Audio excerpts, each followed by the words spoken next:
Hello, everyone, and welcome to the Big Brother 23 Roundtable podcast. I'm your host, Taran Armstrong, and I just figured out how to do a countdown. With me today is Chantele. How you doing, Chantele? I'm doing great. I'm actually really excited to do the roundtable today because, I just have a lot of thoughts. I'm loving the season. I feel like we're really deep in, but we're only week 2, or finishing week 2. So I'm happy to be here. Yes. Also with me tonight is Aysha. How you doing, Aysha? Hey, Taran, I'm good. I can't wait to talk about the Frenchie's reaction to the envelope he got after we've been voting all week for him to be safe. Oh my gosh, it was the best reaction ever. Oh, I just love him so much. So yeah, I'm excited to get into all of that. Follow your dreams. Melissa is not available to be with us tonight, so it is going to be myself, Chantele, and Aysha. Melissa will be back. Don't worry.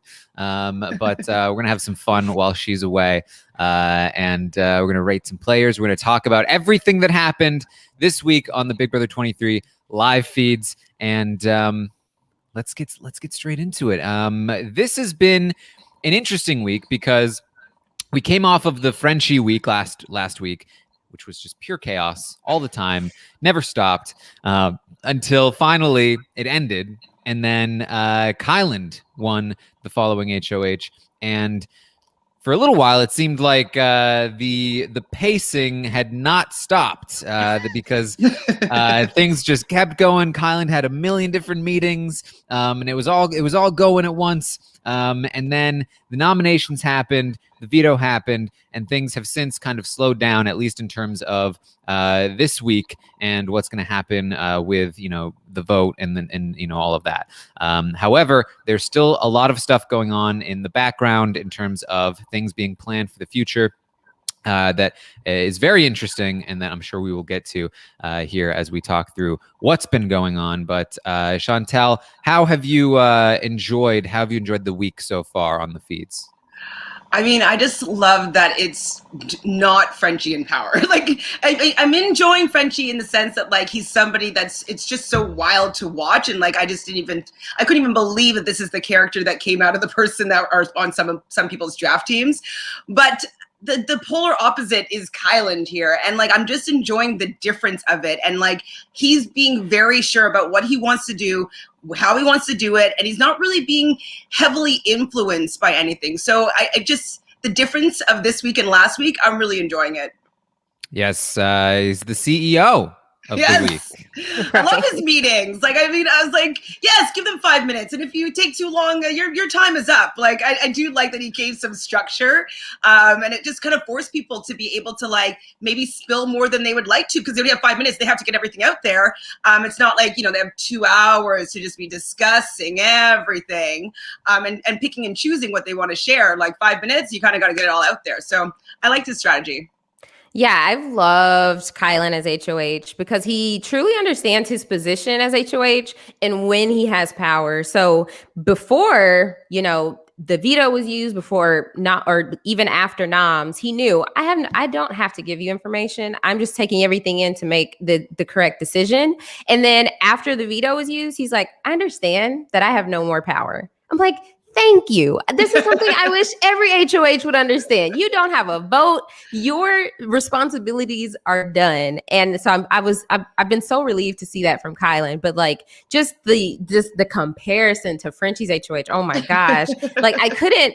The feeds were so much to the point.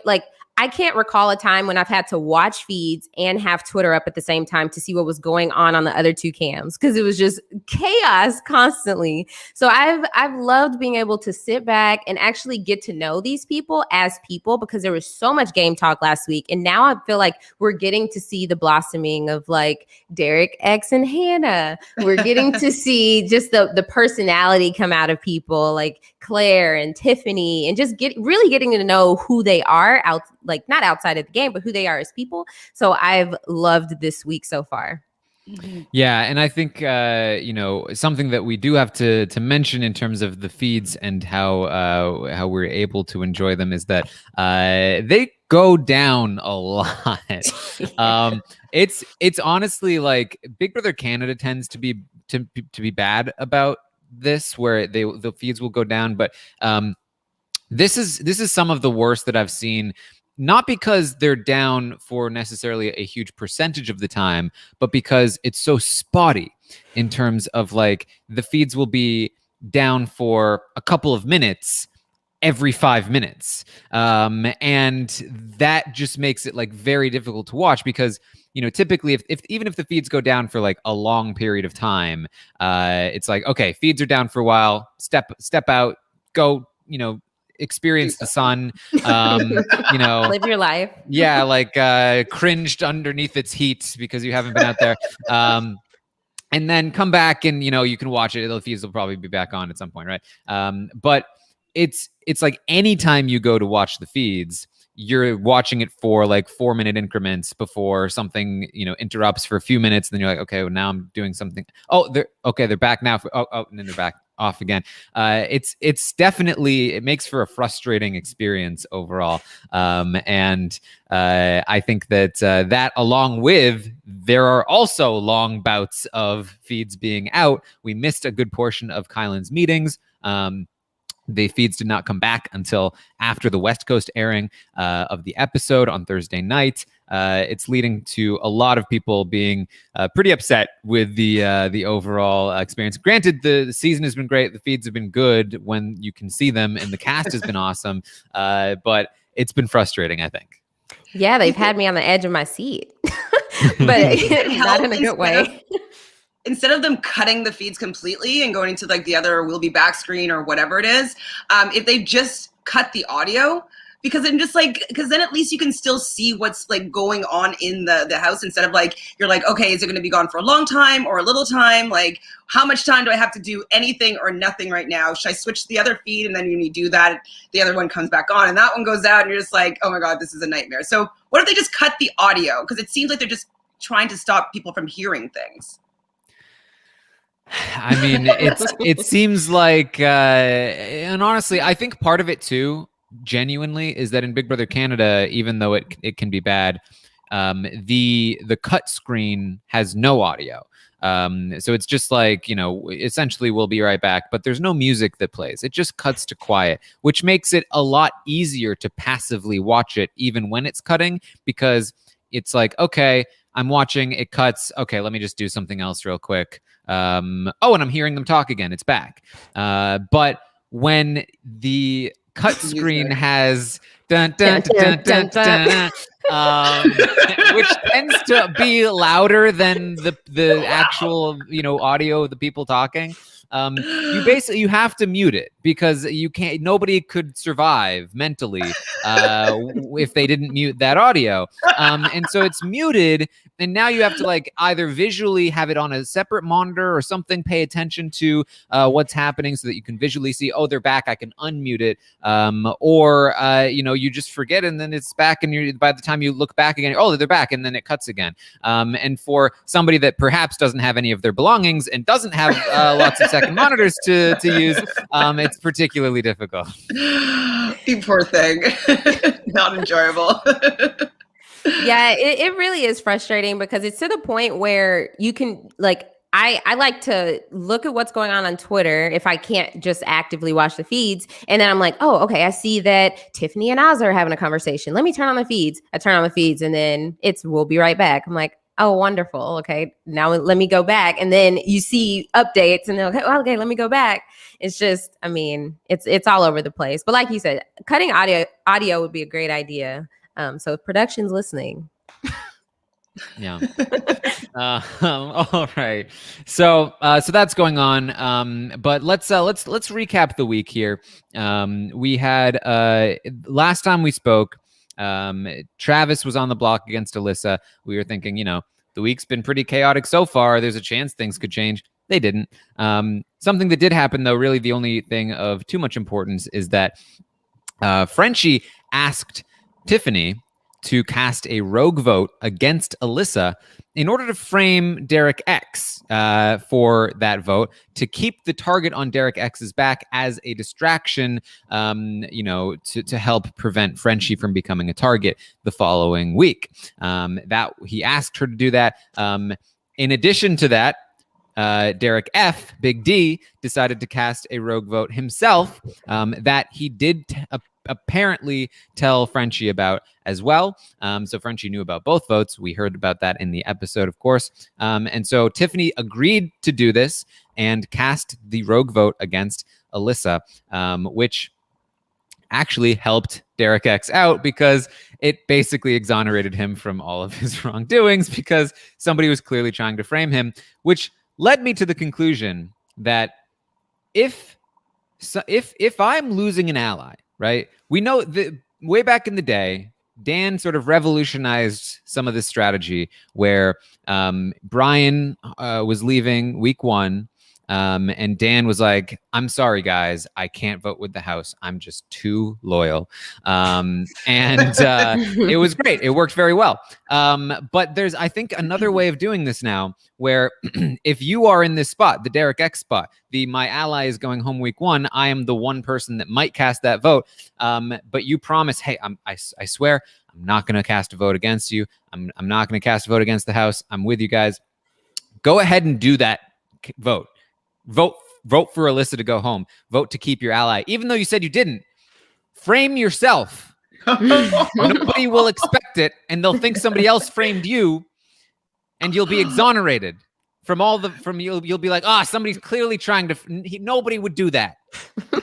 See, that's next level strategy, but that's something Derek X might figure out in maybe 4 or 5 weeks. Because I feel like he's really picking up on a lot since he is having to learn the game on the fly.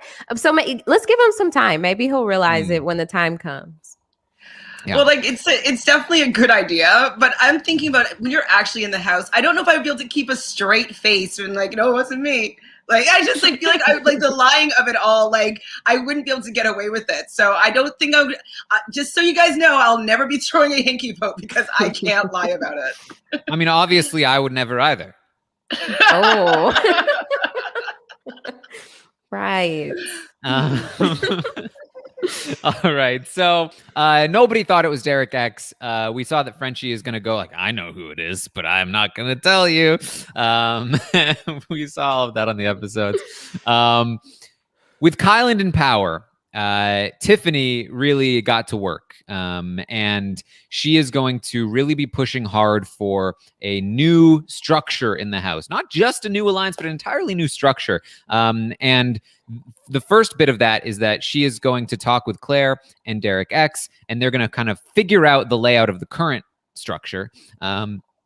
They planned on going to Kyland about that. That they didn't really get the chance to, but luckily, he was already kind of leaning in one direction, and Frenchie is going to help sort of dig his own grave, as we talked about. And so with Frenchie in the target sites, Tiffany is able to really push this new group, which is the Kings, the Queens, and one ace, which is Derek X. Get them together. It's an alliance of 8. They still have not come together as 8 people to be like, this is what we're doing. But more and more so, we're seeing them talk about working together and moving forward together. And this is Tiffany's new structure. Kyland, on the other hand, while he was planning to take out Frenchie, was still trying to keep the slaughterhouse somewhat intact. But through all of Tiffany's sort of machinations, she has for the following week, so that next week everyone's going after Brent, and because of that, even the people who were in the slaughterhouse are going after Brent, which means the slaughterhouse is basically dead at this point. And the slaughterhouse is dead. Long live Kings, Queens, and one ace. Right? Frenchie's going to be so upset.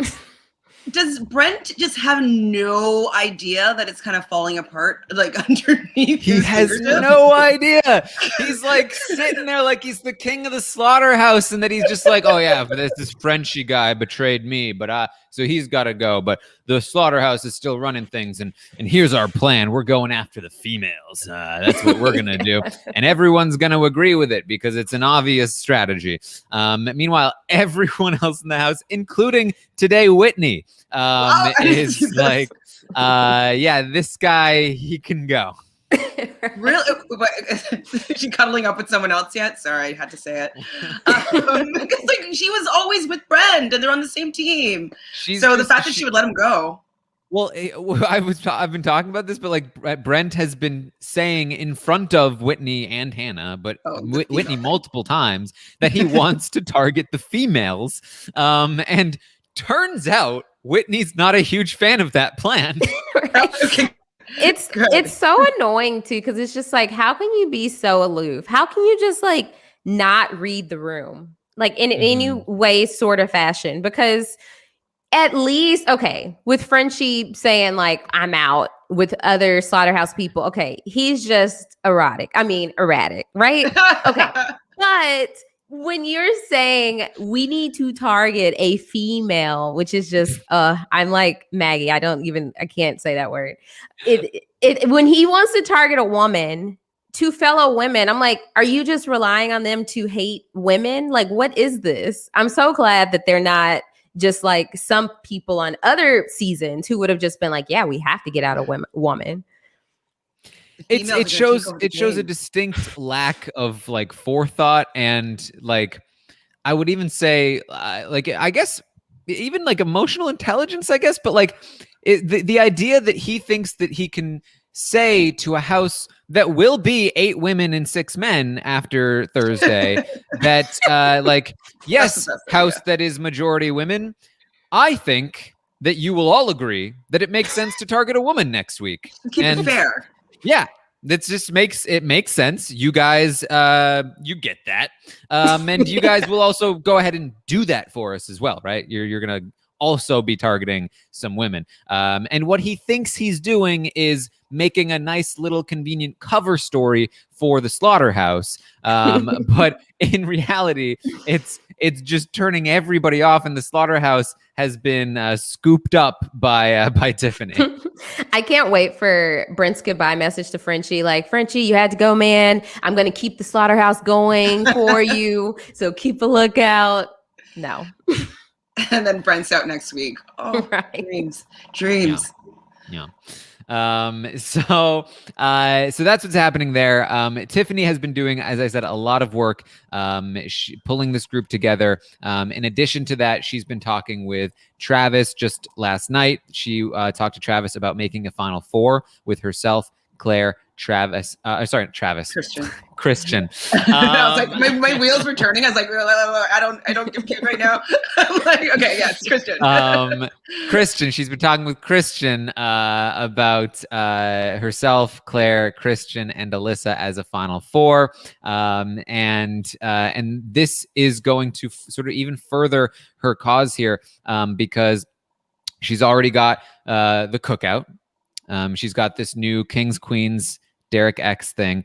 She's working on a relationship with Hannah, trying to pull Hannah into things as well. So she's got Derek X, she's got Kyland, she's got all of the cookout, including Xavier, who's in this group. She'll have been pulling Hannah in. And then outside of that, she still has Azza on the Jokers. And I'm not going to say she has Big D. She might think she does. Maybe that's the biggest weak point in her game right now. As Big D is probably most people's weak point in the game right now, because I have no idea what he might do at any given point, other than, I guess, you know what? A weak point for the women, unfortunately, because Big D is one of the few people that probably agrees with Brent that a female should go. We'll see where that goes. But Tiffany has really done a lot of good work this week to put herself in a very good position moving forward. I've been so excited watching Tiffany play. On one of my draft picks, she was my first pick, and I was only picking her. I'm like, support the plus 40 women, and like, I just really want to see her do well, and she's a person of color, and so like that was my initial reason for picking her. And then I'm like, oh my god, I'm so happy that I picked her, because I'm just like, I love watching and rooting for my team, and she's so rootable, and she's just doing stuff. Like, she's not just sitting around. The wheels are always going. She's thinking ahead. She's making plans. She's just playing a game that I want to watch. And so it's just been awesome. No matter how she does, these first 2 weeks have been just so fun to see somebody play Big Brother. Yeah, she's so intentional with everything that she's doing. Like, there hasn't been a moment that I haven't turned on feeds and she's just inactive. Like no matter if it's just having a normal conversation or doing Christian's hair or doing Hannah's hair or just like before coming on here, she's having this long conversation with Brent. You know, like even though she fully understands how people feel about Brent, how she feels about Brent, she understands the power of building these relationships with people, because she even said earlier today that, you know, I thought it was going to be a little bit harder to like get to know people and socialize, but like for her, it's just been a work of art. It's just been amazing to see. And it's not just, oh, I'm getting to know people. No, she is playing the game. I'm just like blushing and just so happy to watch her play. It's so beautiful to see. And oh my gosh, I'm just loving what Tiffany is doing so far. And I know we'll talk more about her when we get to the stock watch, but it's just been amazing.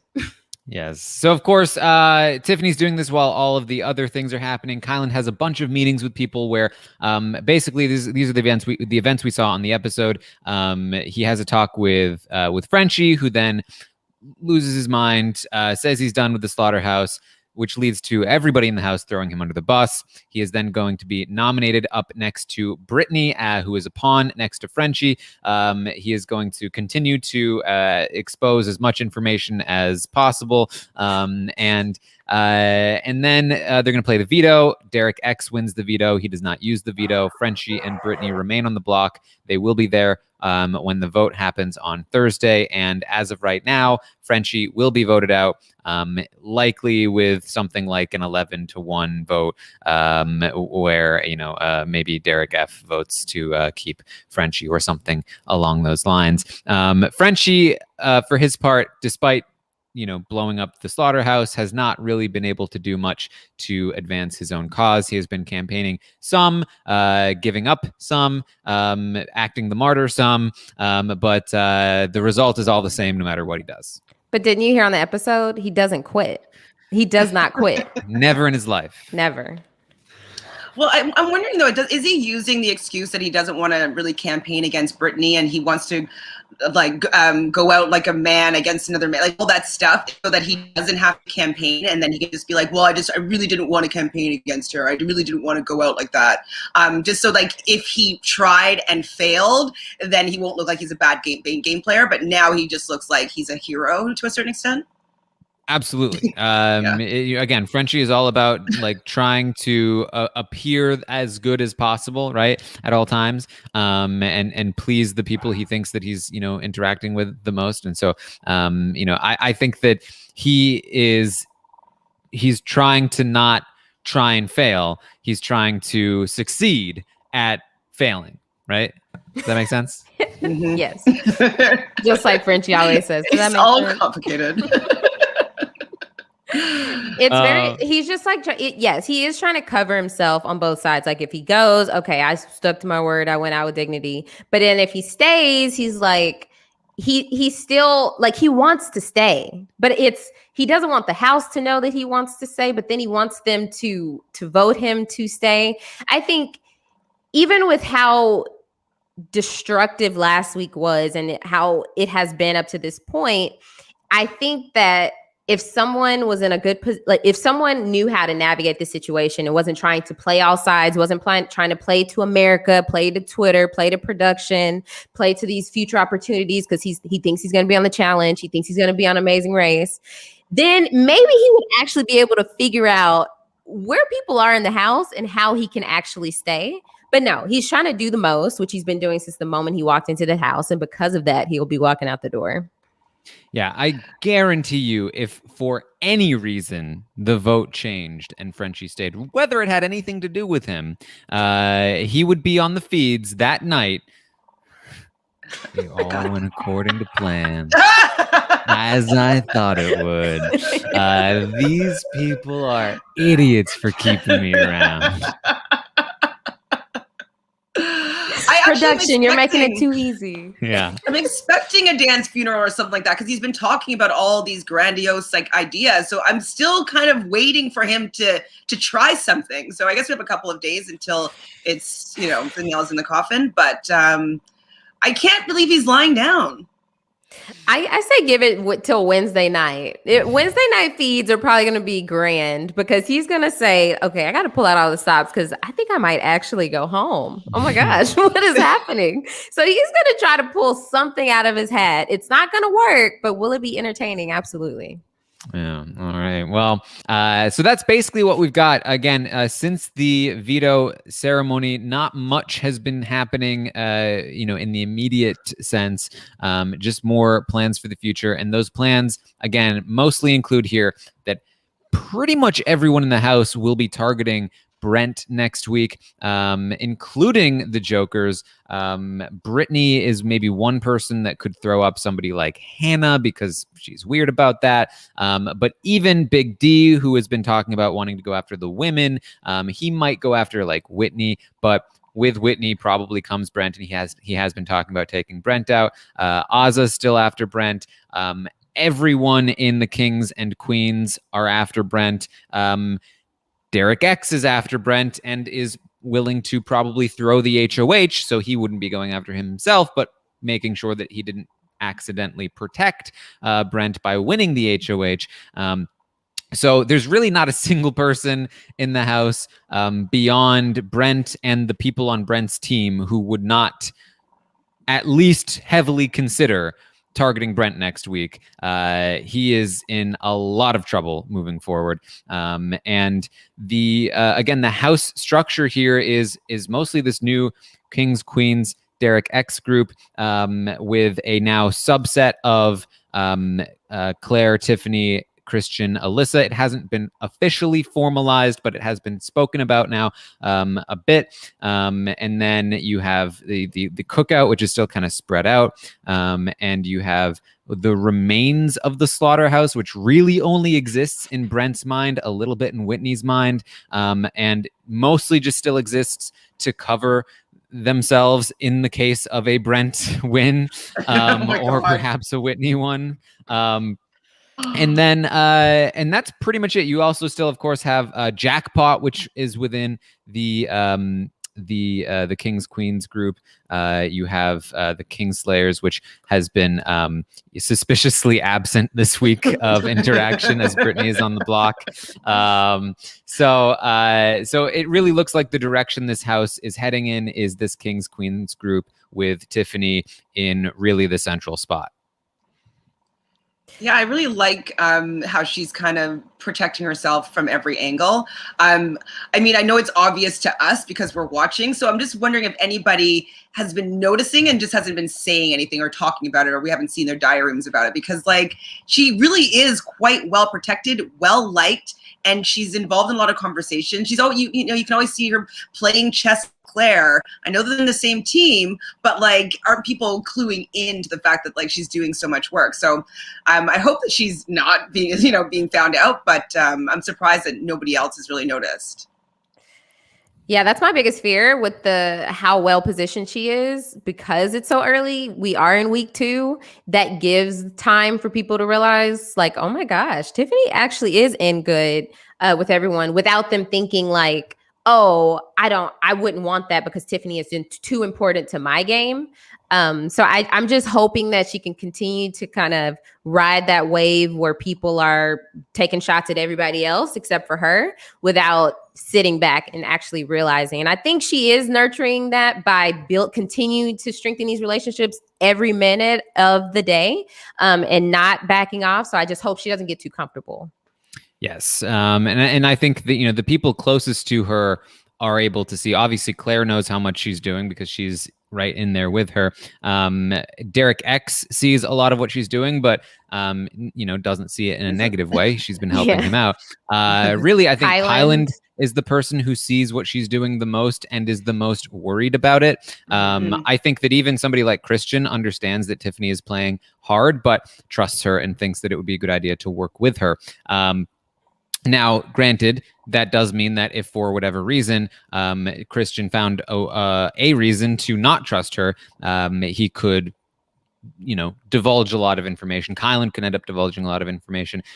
Really, anybody in the Cookout theoretically could, if they found a reason to not trust her. But I think she's probably safer in that regard. And I think that her connection to Kyland via the Cookout should help her, help protect her from his suspicions as well, at least in the short term. So she is in a pretty good spot there. But there are still, again, other people doing other things. This is not a one-player house. Yeah. Kyland has also positioned himself pretty well here. As a member of the remaining Slaughterhouse group, he is currently still somewhat protected by them, especially because it's still halfway, maybe a quarter way exists in Brent's mind. That protection will likely start to dissipate as the Slaughterhouse gets more and more disintegrated, I guess. But he is now in this King's Queens group, and he is not in a bad place within that group either, because he has Sarah Beth, very loyal to him. He has Xavier, who I think is more loyal to Kyland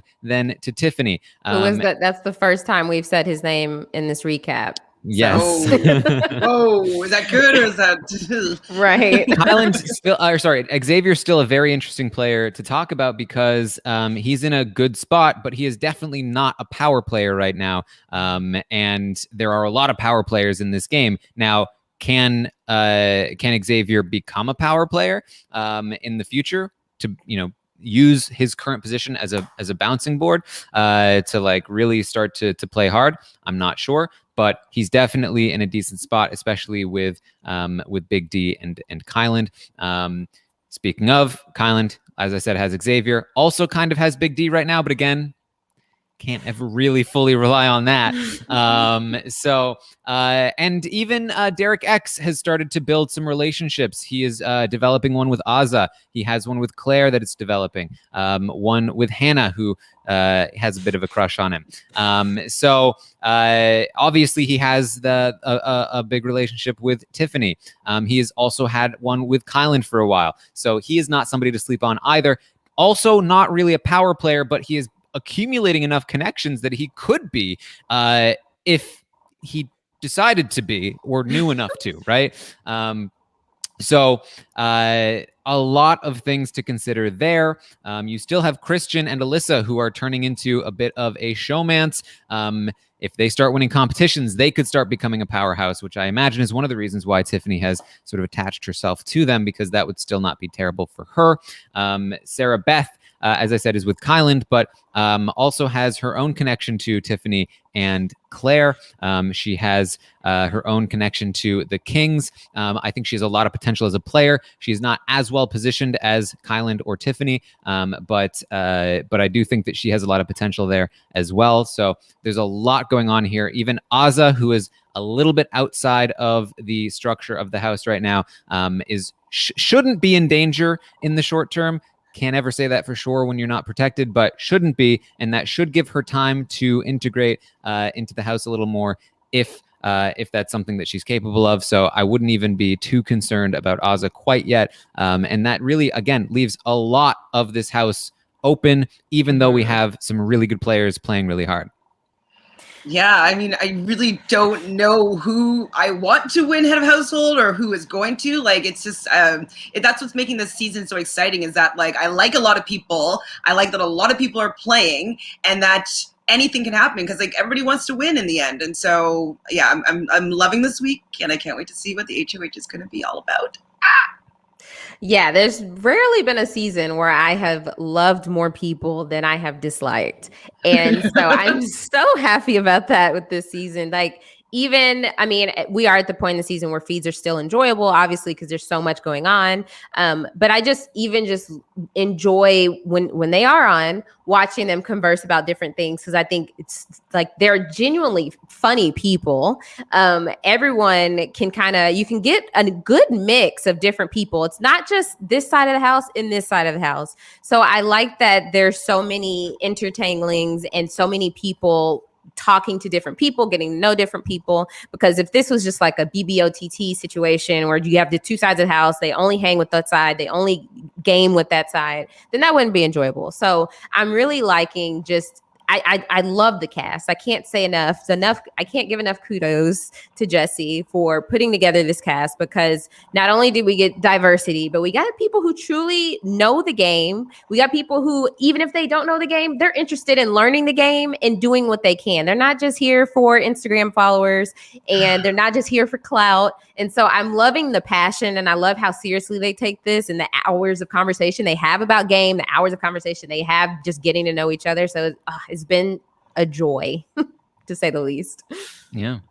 All right. Anything else from the week that we should talk about before we start rating these players? I just kind of basically go over the state of the house here in terms of alliances. Nothing's really concrete in terms of alliances as of this week. Again, that structure is coming together, but nothing has been really formalized. So anything else that we need to bring up from the week?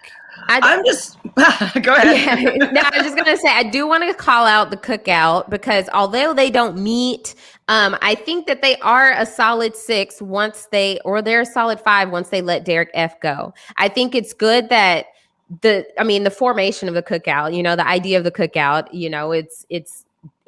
of them having their culture in common, they are all of the Black house guests in the house.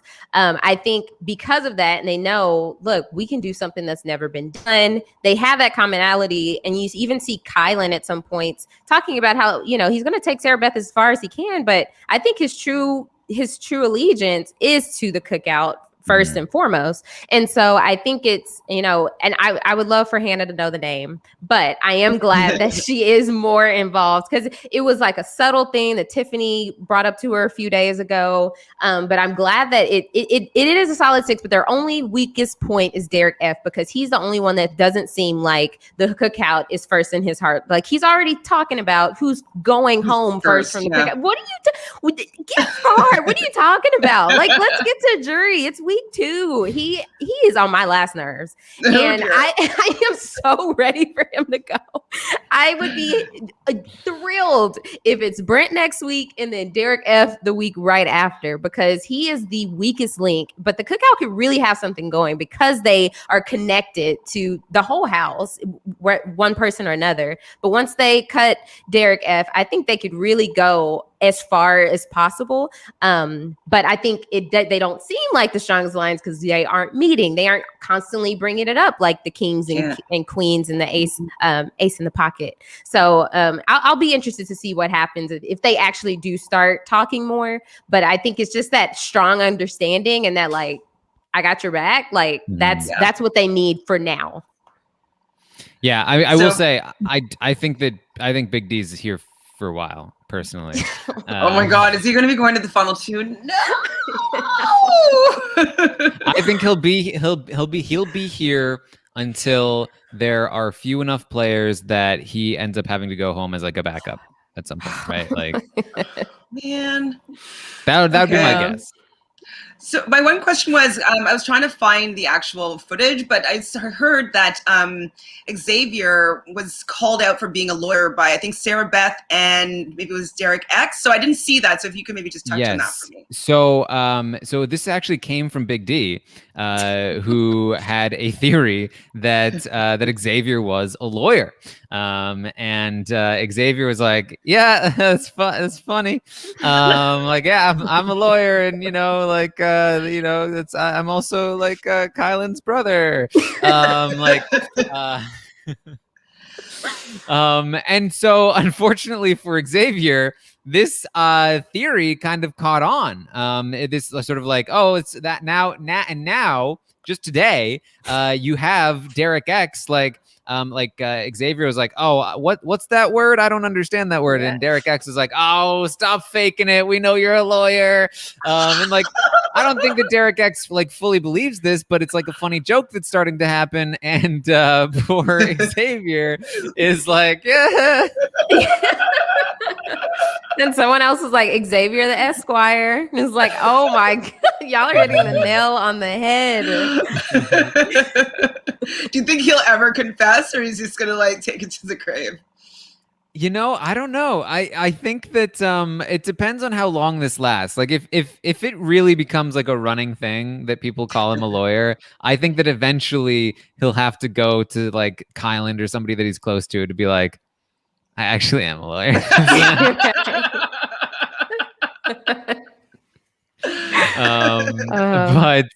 But for now, it's, I mean, and the thing is, this I said at the start, I don't think he should pretend he's not a lawyer. I think that he should be open about it. Even if he was a lawyer, I don't think people would care.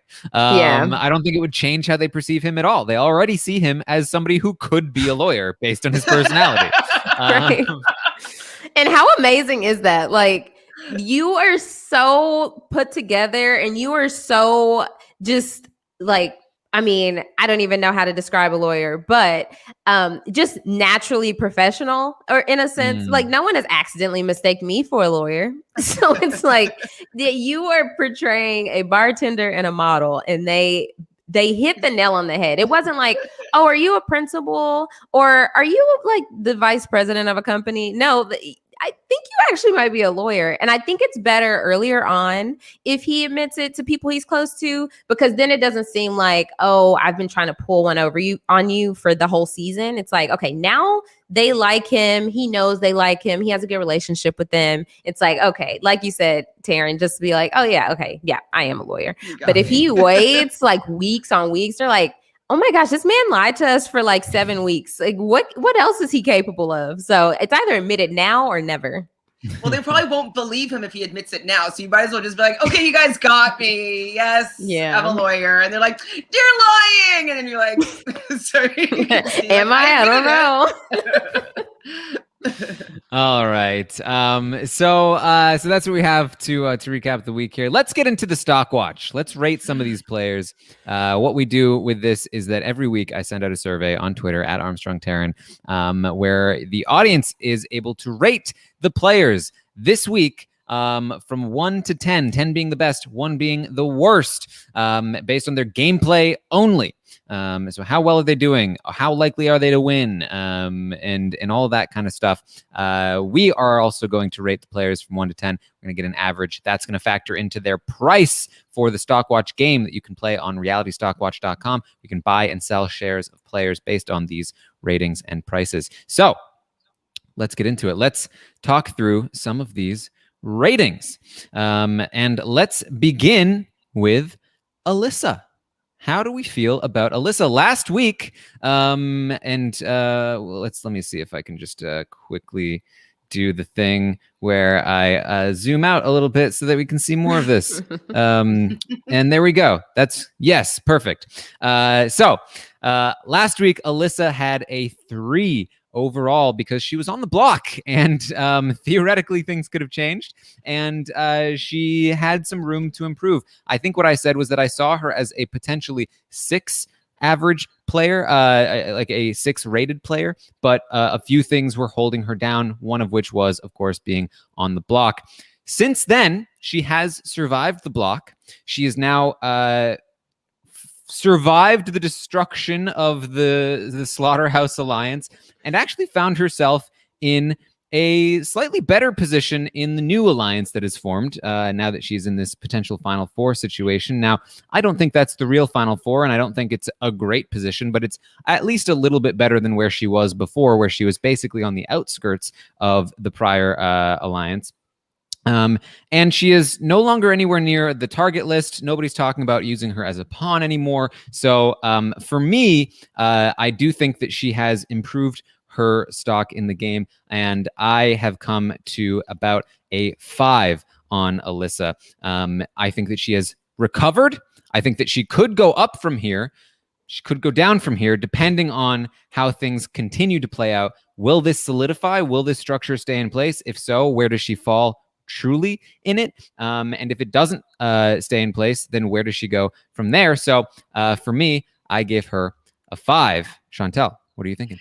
I was wondering if you're going to go a little bit higher or not, but I too put her at a 5. She's definitely improved her position in the game. I don't think she doesn't get to go a little bit higher for me, just because it didn't seem like she's making those moves to make that happen. It's kind of like she's kind of a duo with Christian, and they might be, a good power couple and win some competition. So Tiffany decided that they would be useful for her game. It wasn't the other way around. And so for the fact that she wasn't making any specific moves to benefit her game. I can only really give her a 5, which is just like a low average. But she definitely has room to improve if she starts actually playing.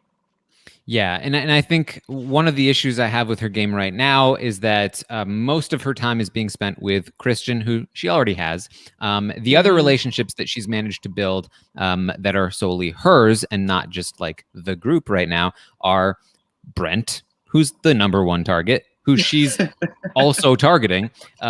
Whitney, who is basically the number 2 target. And I do think the Whitney connection could come in clutch for her in the future, assuming Whitney survives the next few weeks. However, right now, Whitney is not the most valuable person in the world for her. And then she also kind of has Hannah, which is definitely good for her. But Hannah barely has any power in this game on her own. She's just now being brought into some things. And whether or not she actually gets brought in, and once she does, who is she loyal to between, Tiffany, Claire, or Alyssa? Those are things yet to be seen. And then, of course, Derek X is in that mix as well. So it's not like Hannah is solely somebody that Alyssa has connected to.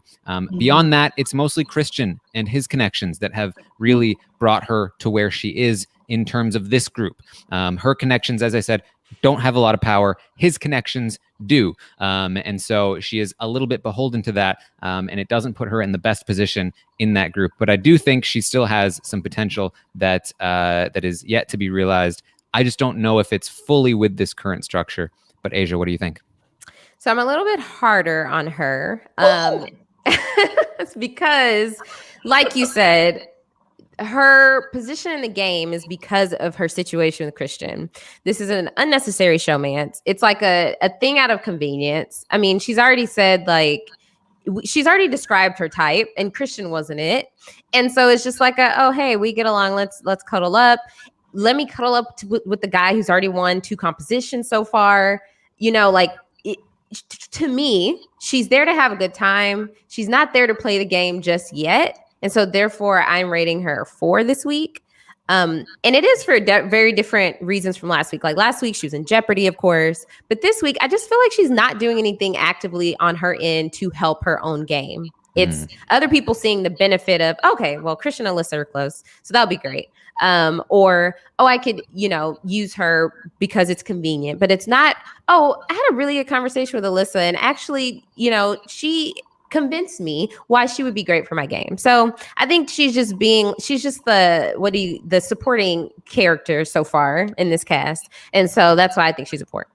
Yeah, and I think that's fair too. I think that she, unfortunately, has proven to be a bit of a passive player, and we've seen that that passivity led to her. Was one of the reasons that led to her being in some danger last week. And then once she became in danger, she was able to turn it on.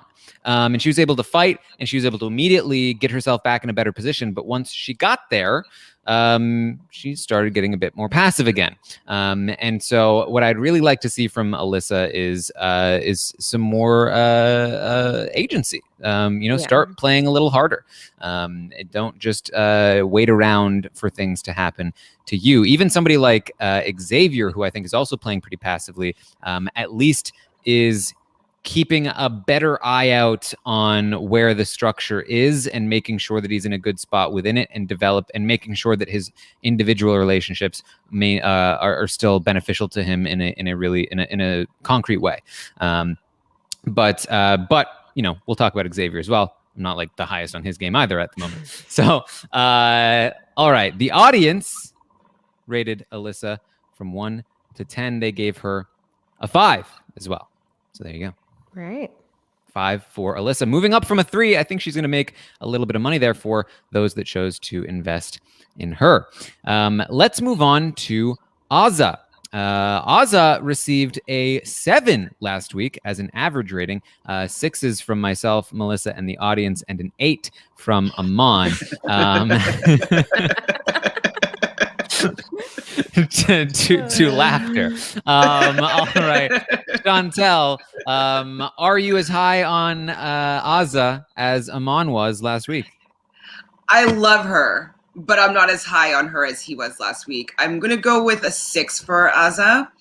I like what she's doing within the game, but I don't like the fact that she's so protective over the jokers. And I get it though. This is your team and you want to keep your team intact. I understand that, but I think that with her so still kind of hanging on to Frenchie a little bit, and like just the fact that her team has been targeted, and she has Derek F on the team, I'm just kind of like, she hasn't been connecting with the other people as much as I think she should, because she's kind of sticking with protecting her team. So even though I think she could be in an even better position, and she's not in a bad position right now, I just don't think that she's worked well this week just to improve her position. So I'm giving her a 6. All right, Aysha, what do you think? Yeah, so I came in thinking one number, and now I'm changing it, because now that I think about it, and I think about Azah and her game, like you said, there are these alliances, like, okay, kings, queens, the pocket ace. They are, these things are forming, the final four that Tiffany is forming. And then you see there are moments where Tiffany and Azah are not on the same page, and they have to have conversations to kind of hash it out. And I'm like, Azah, why are you being loyal to Frenchie, or even putting yourself in a position to have conflict over someone you know is about to be in the game for a while at least, or in the next few weeks at least? So it's very odd that she, like you said, she's sticking by the jokers, and it almost seems unnecessary because, okay, let's say you're the last joker. Okay, it's not like they're going to say, well, let's just go ahead and pick off the last joker. And the teams are going to end eventually. You've seen the show.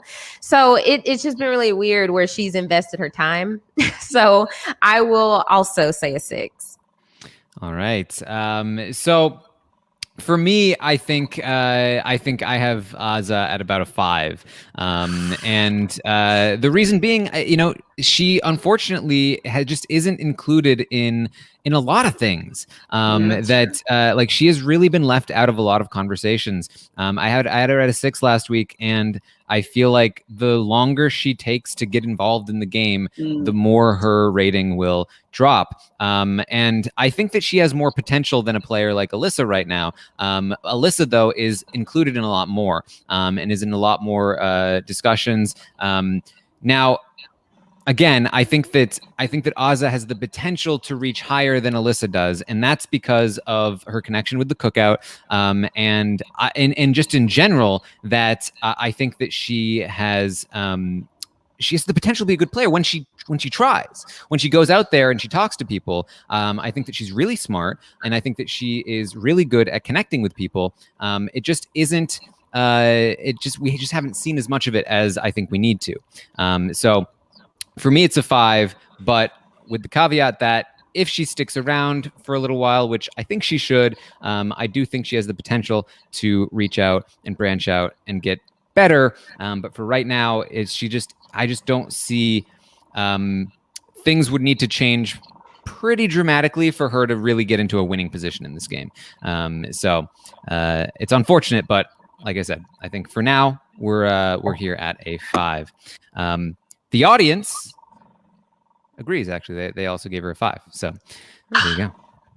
Yeah, down from their 6 last week. A 5 for Azah. All right, let's move on to Brent. Let's talk about Brent. Oh, Brent. Yes. Yes, Aysha, how do you feel about Brent? Yeah, Brent is a character. He's living in a world of his own. He has no realistic view of what's going on in the house. He thinks all the girls want him. He thinks he has his he can pick whoever he wants, and it would work out perfectly for him. He's in everybody's name as a target next week.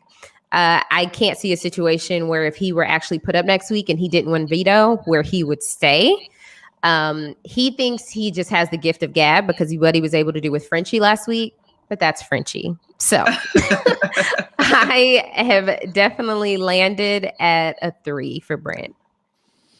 Yeah, it's not looking great for Brent here. And the thing is that he doesn't even know that he's in trouble yet. Like, it's very difficult to see Brent in a good position right now.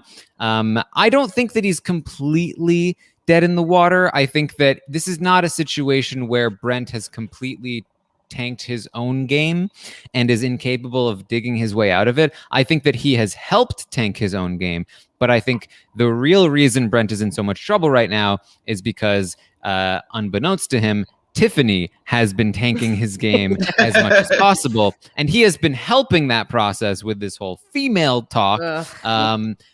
But if for some reason Tiffany got tripped up, or he won a competition, or somebody in the Aces won a competition, he was safe for another week. He does have enough social capital in the game to, I think, claw his way back a little bit. He's not somebody like Frenchie who, like, if he loses it, he has no chance of coming back from it. I do think that he has some chance of coming back from it. So I actually agree with Aysha on the 3. I did consider a 2 because, man, he is looking real dire next week. But for me, it's a 3. It is just looking very, very bad for him next week. It's hard to see how he survives without winning a competition at the moment. And things have been pretty stable so far. And that's not good for him because if it stays stable, then he's going to be in a lot of trouble. So, Chantele, how do you feel? I mean, you guys make really compelling arguments here, because I felt bad already giving him a 4, but that 3 makes a lot of sense. The reason why I'm considering a 4 is that he is capable of winning, competitions. It does have people that most likely won't put him up. Actually, no, not everybody, but people from his team that are capable of winning competitions that won't put him up. So if Derek X doesn't throw the head of household, that's a person that could win and keep him safe. So the fact that he just has a few outs to be safe next week, and I guess that's pretty much it. So yeah, I think a 4. Oh my God, it feels too high though. And can we talk about how he thinks he's just because he wants Hannah, that Hannah wants him? Like, where is this coming from? Mm-hmm. I want that type of confidence I can just have anyone in the world. Yeah. I'm a very confident guy. No, I think you convinced me. He's a 3. He's a 3. Okay, guys, I'm trying to be Paula here, but he's a 3. Simon Cowell's coming out. He's not doing well. Yeah. The audience is with all of us. Then the audience also gave Brent a 3. All right, let's talk about Brittany. Brittany currently on the block, and it's not a great place for her. Not only is she theoretically in danger, I have zero expectation that Brittany will go home on Thursday, but being on the block has been very bad for her game because it has associated her even more with Frenchie when she really shouldn't have been. She was pretty pissed at Frenchie prior to the noms, but now she's been really heavily associated with him, especially because he's like, I'm gonna campaign for you to stay, Brittany. And so it's not been good for her game. She has been further sort of like pushed out of any social situations that she had been involved in. As I said, the Kingslayers aren't really a thing anymore at this time. And she is a very easy person to talk about in terms of throwing her up on the block as a replacement, even as a target. She, unfortunately for her, has Tiffany pushing for her eviction after Brent and Whitney. She is a good distraction in that way and a good just easy target in that way. And it is preventing people from being able to, or preventing her from being able to get close with other people. So for Brittany, I have her at a 4, which I almost went to a 3 for Brittany, but I really don't think she's going to go home. And I do think that, while people are talking about her as a target, are they really going to come around to evicting her? As a backup, absolutely. Say if the Aces win next week, I could see her being a big target. That would be very bad for her. But if they don't, if Brent goes home like it looks like he will, I think she'll have some time to reintegrate. And I think that she could end up sticking around for a little while. So maybe a little bit optimistic on Brittany there, but I gave her a 4.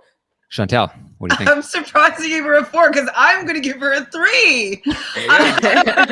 Well, I thought she was in obviously a better position than she was last week than this week, definitely. But I just don't feel like she realized the game that's playing. It's like it's like she's angry about what Kylan did, but she's not really realizing her position in the house and in the game and why he did it. And so maybe she should have been looking to be like, well, why would I be the one person that he would put up next to Frenchie? You know, like just thinking about why would this be the best move for Kylan? Maybe Kylan's in other things. Like hasn't been showing to be looking at the game really strategically. And so I just don't really see her getting out of being kind of at the bottom. Unless she wins a competition, then maybe she can gain some allies and some people to start creating a plan with. But as of right now, it seems like she's kind of alone on the jokers with Azza and Derek F. And like they're not really strategizing, and they're kind of on the outskirts of everything that's really happening in the game. So I don't really see that much potential from her right now unless she wins head of household. And other than that, I feel like she could easily go on anybody's HOH as a replacement nominee. So I don't really have much faith right now. All right, Aysha, what do you think?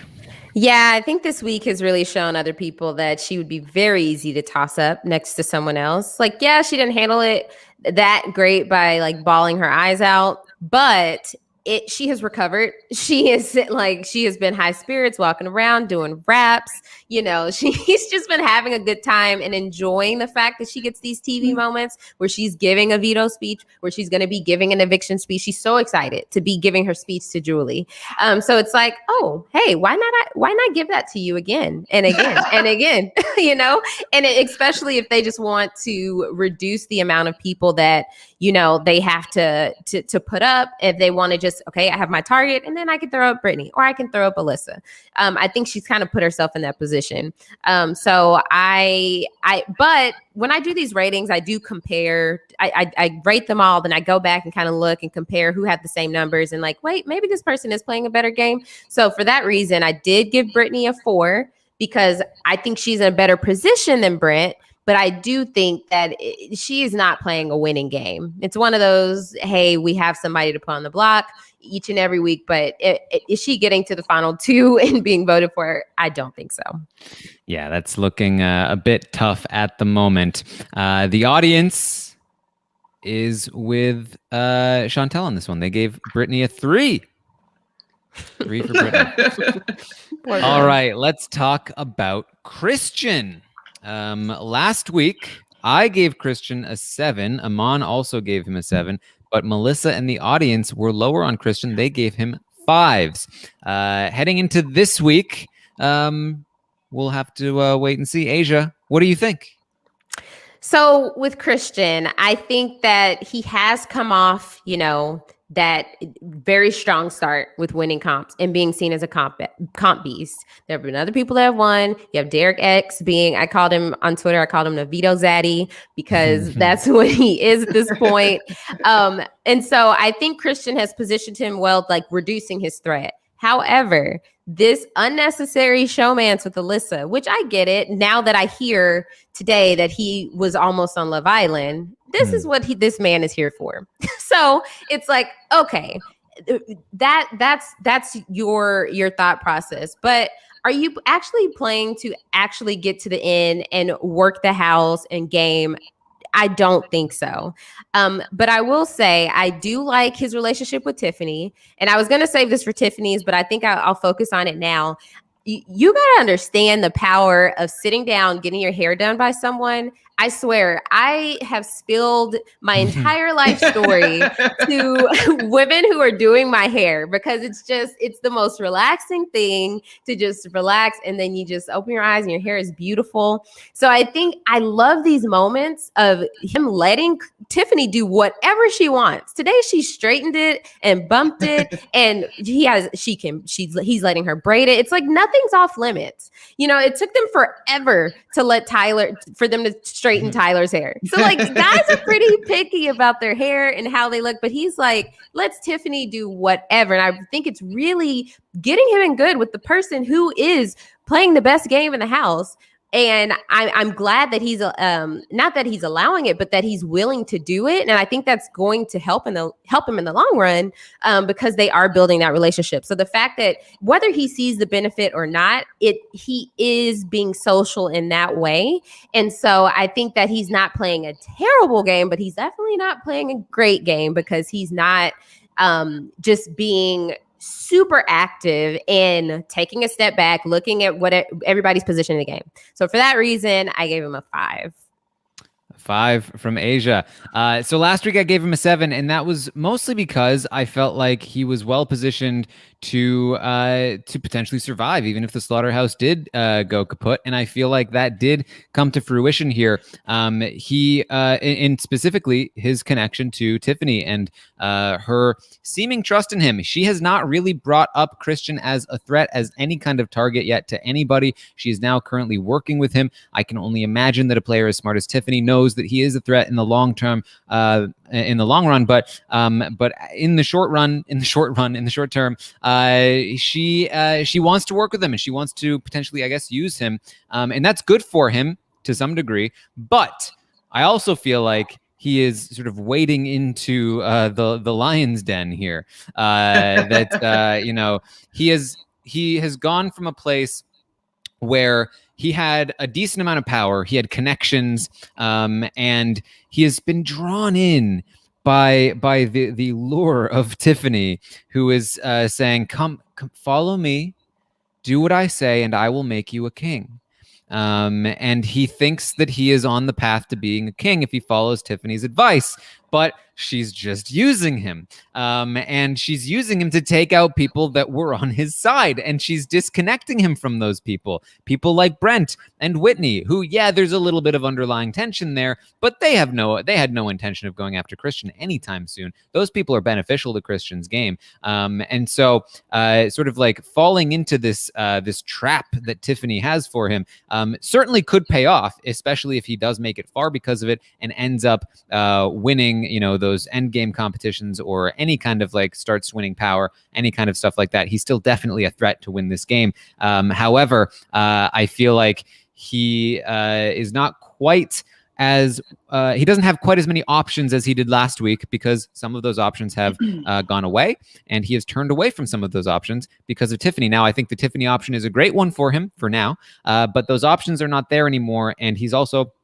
as Aysha said, not the most active or sort of like engaged player. So I'm dropping him down from a 7 to a 6, but I still think this guy is somebody to watch out for in this game, and should not be underestimated. Chantele, what do you think?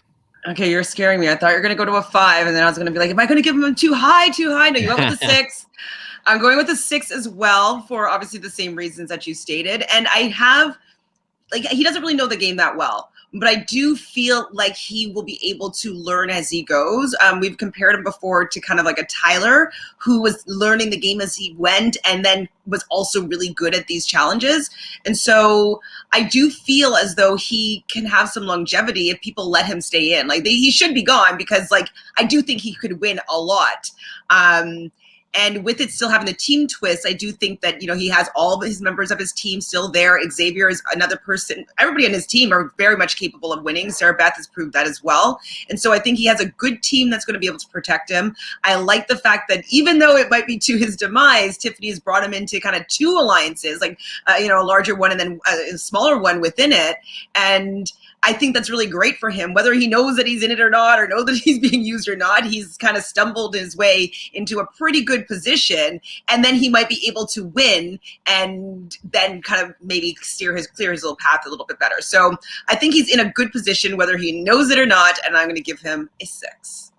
There you go. The audience, this was a close one. Very close to giving him a 6. But not quite, just under the 6. He is going to get a 5 again from the audience. So interesting results here. 6s from myself and Chantele, 5s from Aysha and the audience, which a little bit mirrors last week, where it was myself and Aman who gave him 7s, and Melissa and the audience gave him 5s. So he is at the end of the day going to stick to a 6 overall, but he has dropped a little bit here. Also, in case anyone is wondering, I've been going through a roller coaster of emotions as I ordered a desk for my own personal use, because I don't have my own. It was supposed to come yesterday, got delayed to today, and then like 30 minutes ago, the FedEx thing was like, pending. I was like, no, not again. But I think it just came. So that's great news. I'm focused again. I'm gonna have a desk tonight. Yay! Oh man. It's the little things in life. Yeah. At least I hope I'll have it. Maybe it's not all here. I don't know. It'll miss like Oh, some gosh. screws. There's a few pieces to it. All right, so let's talk about Claire. Claire is an interesting one to talk about. Claire got a 7 overall last week, and so we'll see where does she end up this time. Chantele, how do you feel about Claire? I mean, I really like Claire no matter what. I know some people have been kind of like been calling her out as like, I think her and Sarah Beth, maybe people that they might put up on the block. But I love her conversations with Tiffany. I love that she's a gamer. But you know, the whole story of Claire and getting on the show and all that stuff, like I love her whole arc so far. And I think that she's in a pretty decent position because she's so close with Tiffany. She could be making maybe a little bit more friends outside of the groups that she is in with Tiffany. I haven't really seen her do much of that, but I do think that she's protected by Tiffany. I think Tiffany wants to go far with her. I think Tiffany enjoys, you know, talking game with her. And that's really important, I think, in these type of games, is having someone that you pretty trust completely, that you're able to really go through different plans and ideas and, you know, using that chessboard to figure out everybody's game. And I think that them being a duo, a loyal duo, is going to be really great for Claire. So I want to give her a 6 because I do think she could be doing better. Obviously, there's a lot of other people that she could be making connections with that she hasn't been, that I've seen. But I think that because she's so strategic, she's very capable of, if she gets to the end, those end game competitions for sure. And, you know, with being with Tiffany, she'll be able to get there. So I have a good high faith for Claire, and I'm giving her a 6. All right, Aysha. That was a deep breath. That was like a 4 in that breath. I can't believe she went with a 6. Right. That sounded like a 4. Right. Okay, this is my first one. No, I'm kidding. Okay, so I am loving Claire. I love that she has put herself in a position to be Tiffany's wingman. I think that she is even above a few people, or maybe if not most people in the cookout for Tiffany, because she knows Tiffany's whole game. And the fact that she's put herself in a position where Tiffany, well, most of her game, I mean, I think that, you know, she may not understand that Tiffany isn't good with every single person in the house. But I think that Claire has done a really good job at being that, you know, wing woman to Tiffany, especially in like these conversations with Derek X and conversations with Kylan. And I like that she is not the one that is leading all of these conversations, because if there is ever a situation where people peg Tiffany and Claire, it's like, is Claire the one going home in that situation? I don't think so, but I would hope that would never happen. But I think that Claire is doing a really good job. And I have seen her in conversations with people all across the house. And I think that, you know, they may not be the most active conversations, but she is being social. Because I was worried about her last week when she was like, not a single guy has talked game to me in this house. I think as long as she's getting herself in a good position socially, and then she, you know, she has her like kings and queens alliance, I think that she might be in a really, really, really good spot. So for that reason, I'm giving Claire an 8. An 8. Oh, you went up super high. Yeah. 8. All right. So a bit high. So did you buy Claire? Is that why she's an 8? No, I didn't. I have no stock in Claire. Claire is an interesting one for me. I think that she's in an interesting spot.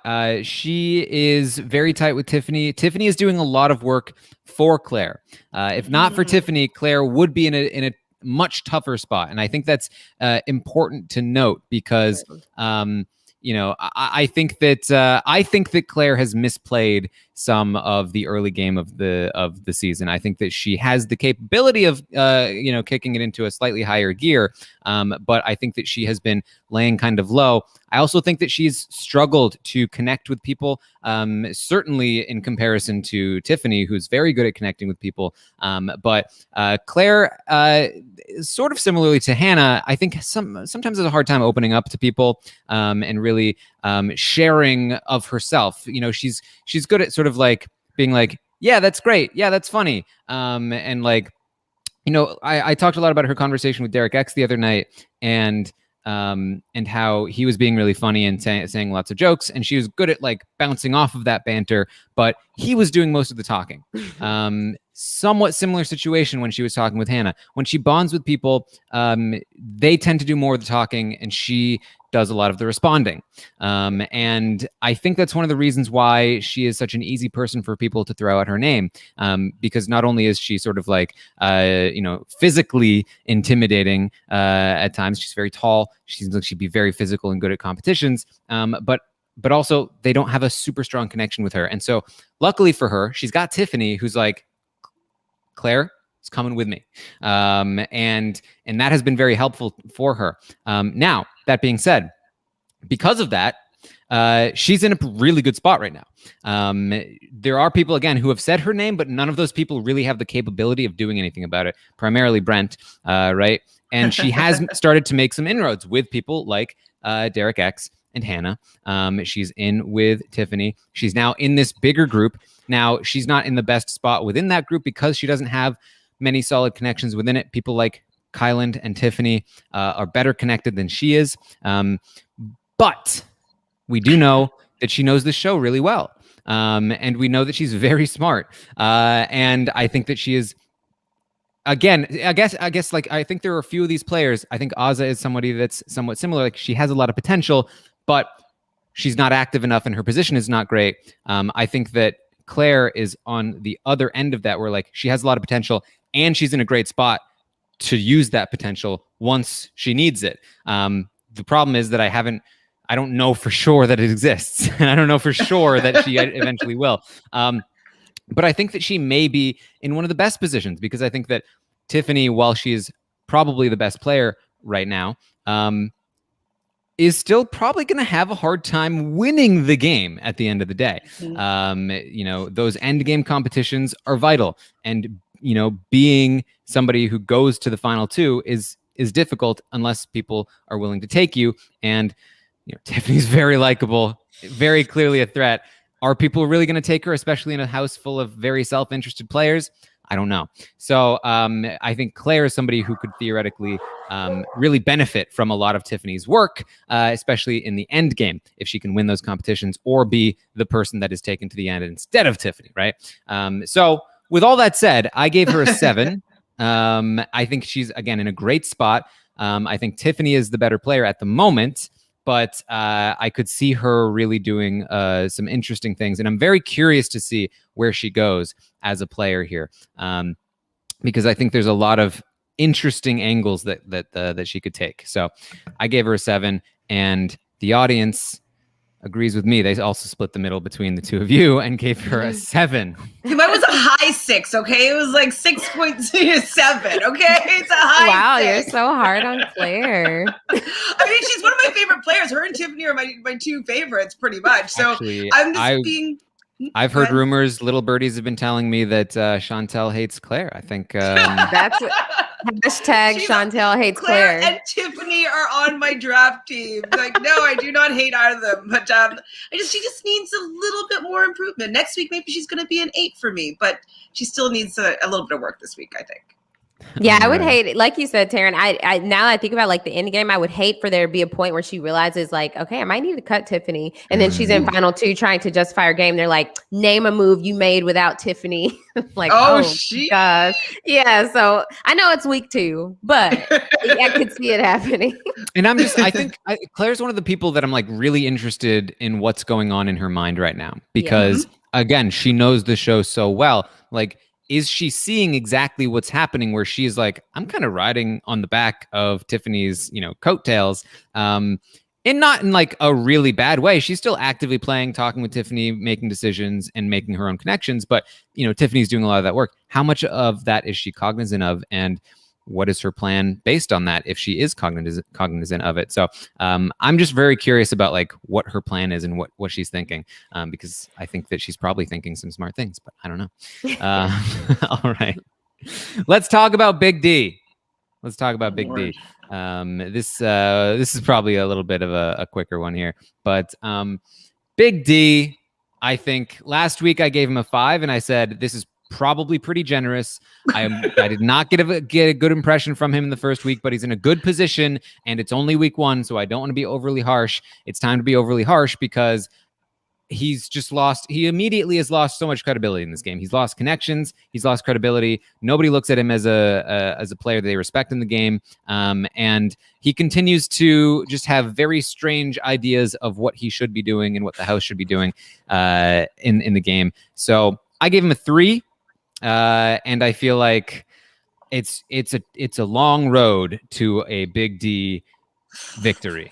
And that road includes climbing 7 whole ratings because it's a lot.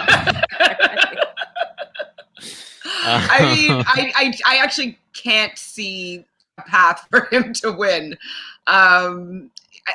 He's just not doing anything that shows me that he is going to be able to carve that path and get himself to the end. I don't think he understands how to play the game. That's the only thing that makes sense to me, like that he just doesn't get it because he's just doing everything completely wrong. It's so frustrating to watch. I don't want him to turn his back on the Cookout because those are people who are going to be saving you. Like they're going to be like, no matter what you do, they're going to have your back, and you're already like looking to get rid of them. I'm just like, what are you doing? I think the fact that he was, in the Jokers for the first week with Frenchie, I think that he kind of got a really bad version on how to play the game. He also had that safety, so he feels kind of entitled to being in the house. We've seen some clips of him and Frenchie being like, what are you going to do when I'm gone? He's like, I'm going to have to carry all the entertainment in the show. And I'm like, you think that you're the most entertaining person on this show? Like, there's a little bit from the David. Like, what? So I'm definitely in agreement with you. I was even thinking a 2, but I'm like, he's not on the blog. I can't give him a 2. So I'm going to give him a 3 like you did, Taran. All right. Aysha. Yeah, I've made it very clear about how I feel about Big D. I see like the chat saying he's lost the plot. He doesn't understand the assignment. He is just loud and wrong day in and day out. I just don't understand what's going on in his head, what he's thinking, why he thinks he is the main character of this show. I just see a situation when Frenchie leaves, he's going to be like, I can't believe I'm bringing her up, but like Gina Marie when Nick went home, like he's going to be distraught, and it's going to be, we're going to hear about Frenchie for the next 24 hours after that, because he's not going to let it go. He's not going to let go that, the house feels so different without Frenchie's presence. And so I am over him, but I do see a situation where people are going to say, why get him out? We know who he is. Like it's right there in front of our face. So the only reason I wouldn't put him lower is because he's such an easy, like he's like Victoria at this point. Where's the threat? So I also agree and give him a 3. Yes. I said before, I felt like his rating out of 5 was one that was likely to go down over time. I think 3 is about where he is likely to be for a while, because I do think he'll stick around for a while. And it's possible that it ends up coming up a little bit toward the end of the game, because if he makes it that far, which he probably could, then he's going to start to get more of a chance. But for now, sort of projecting out, I just think it's unlikely that it ever really reaches too far beyond this. So yeah, a 3 from us and from the audience, who also went with a 3. So straight 3s down the board. 3s across the board. They're going to have to make a rule like, hey, after 9 a.m., you guys can't lay in the bed, because he is just making that his just oasis. And it's just rare to see him out of the bed because he's just laying there all day. So, it's going to be like, he's such a non-factor because we don't even see him walking around the house strategizing. So, this guy. Hey, if you ever want to talk to Big D, you know where to go. Yeah, exactly. Yeah. All right. Let's talk about Derek X. Let's talk about the other Derek here. Chantele, how do you feel about Derek X?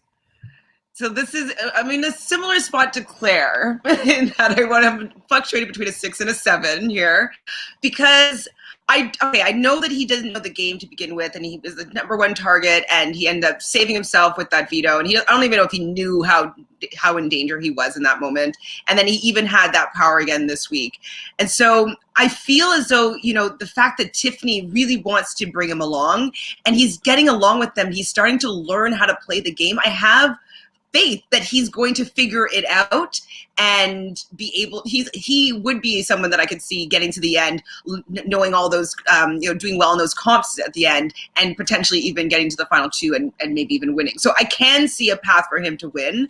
I like that he's being included in all these new alliances, and especially, as I said, Tiffany really kind of taking her under her wing. So with that, I think I want to give him a 7. Because he's used the fact that he's had these vetoes to gain a little bit of power, to have people not be looking at him. Like, the only person I think that still wants to get him out is Derek F. I think, if he's even still has him on the brain. And I think everybody else he's not their target anymore. And I think that that's really, important to note, that he was able to change his trajectory of his game. So I have faith in him. I think he could do even better with weeks going forward. We can see that he can win stuff, which is that's great too. And so, yeah, I'm giving him a 7. I have faith in him. All right, Aysha. Yes, I love Derek X. Him and Hannah, if they actually pulled it off, they would be the first showmance I was like really rooting for in years, maybe ever. They're so adorable. I just like them getting to know each other. It just seems so innocent and adorable.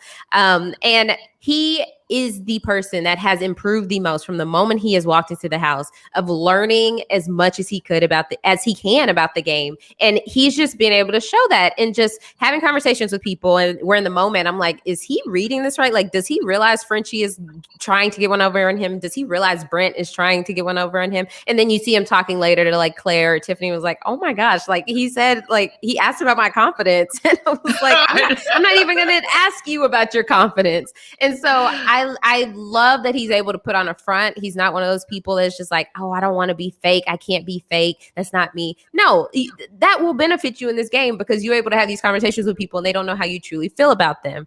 And obviously we've seen he can win comp. So I am also at a 7.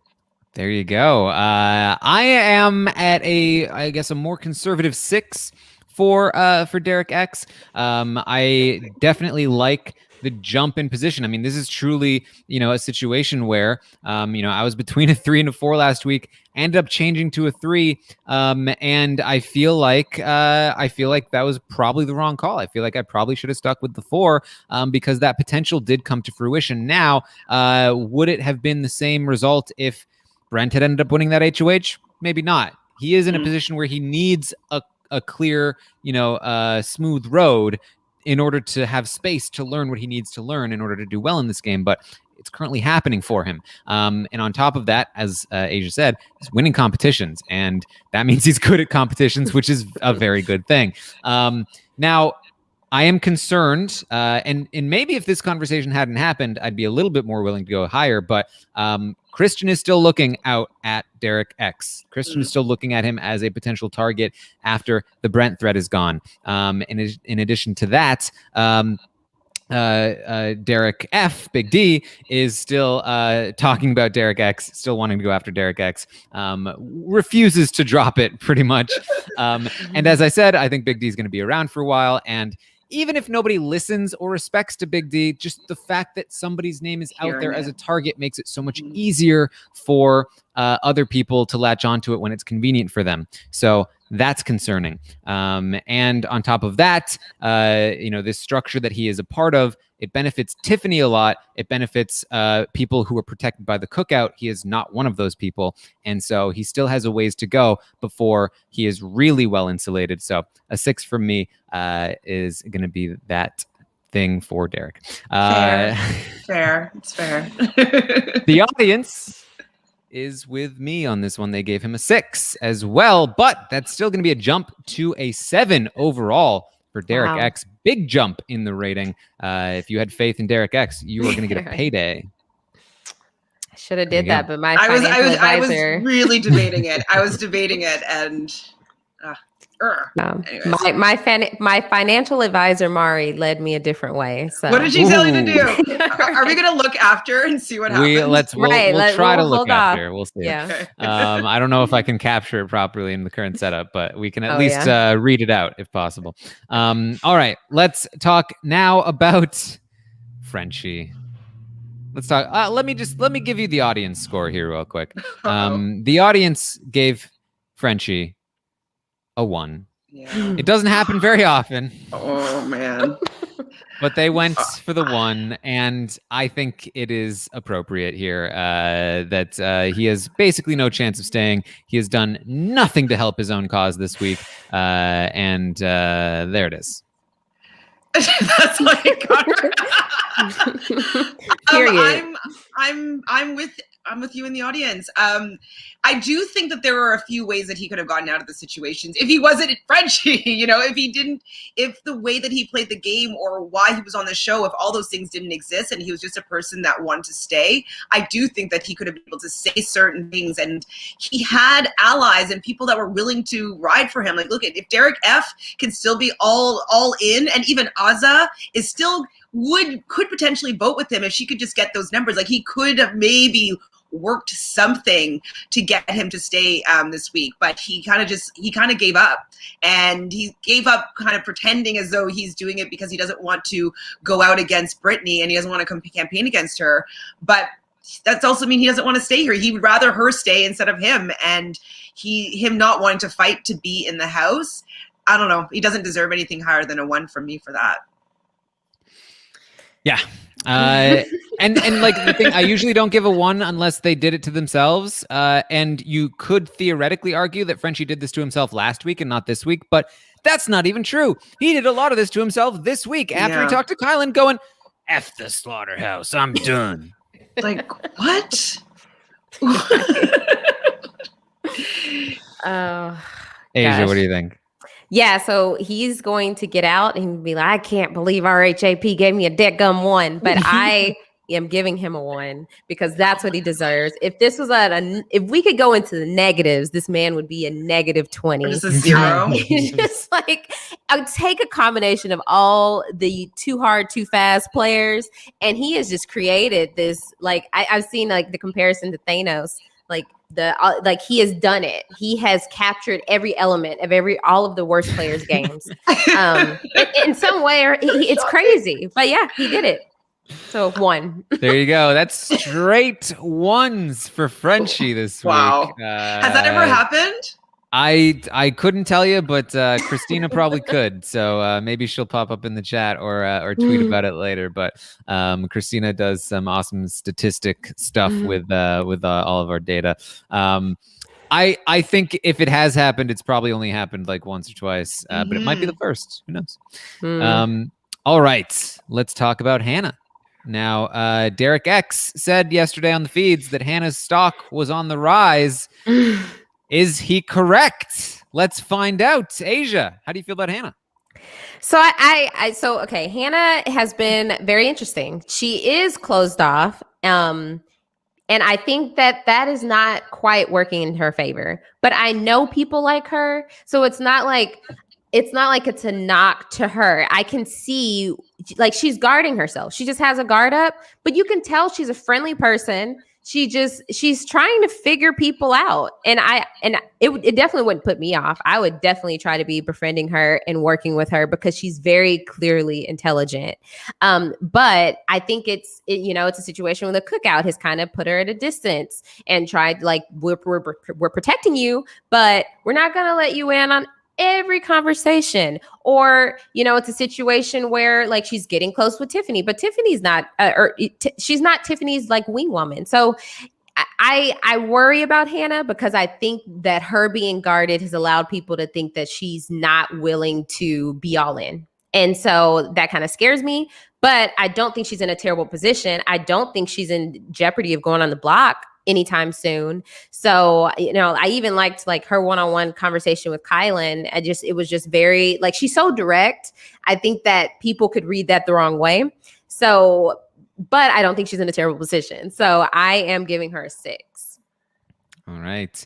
I'm right about there as well. I think that last week I gave Hannah a 4, and that's because a lot of people were talking about using her as somebody to put up in the block or even target. And this week that's all gone away. So right away I'm higher on her positioning. I'd give her at least a 5. But in addition to that, she has also started to branch out. She's talking more with Derek X. She's talking more with Claire, and she is talking more with Tiffany. And Tiffany is now wanting to protect Hannah. Tiffany even mentioned bringing Hannah all the way to the final 5 last night.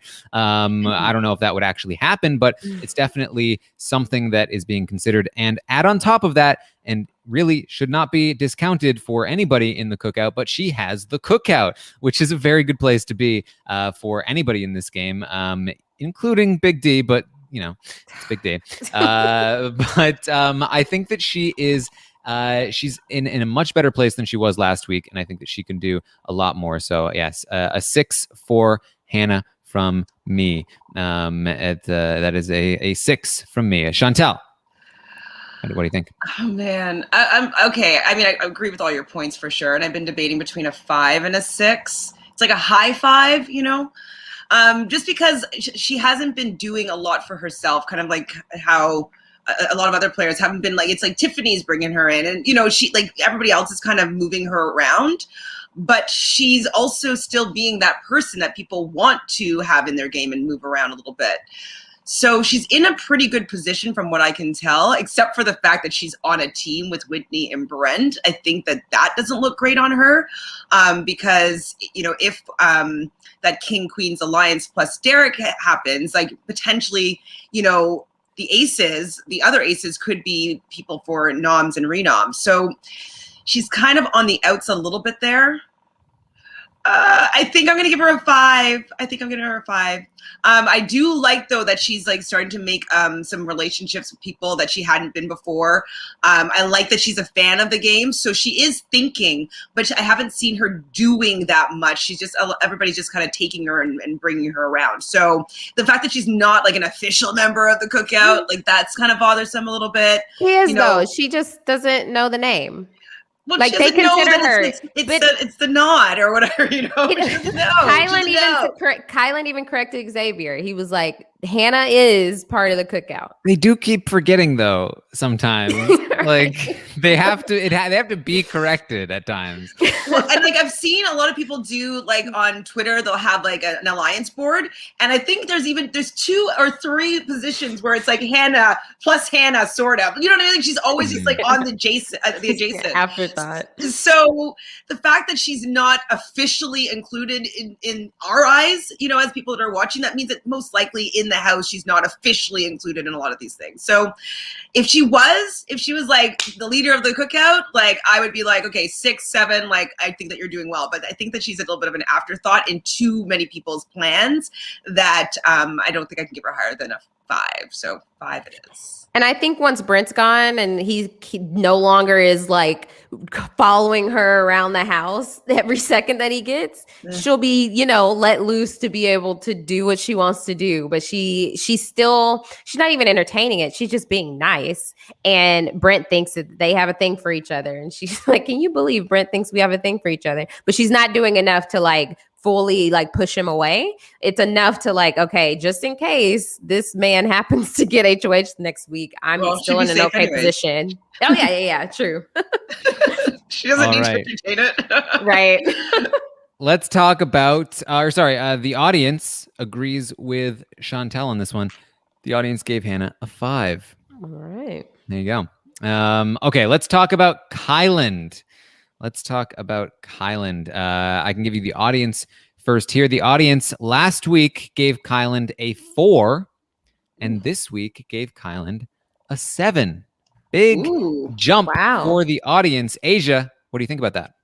So I think that's a great rating by the audience. I think that Kylan has had a great HOH week. I don't think he could have played it any better, especially with the time he was given, with the fact that he like the time crunches and then with the having to play into the wild card comp and the noms all happening the same day.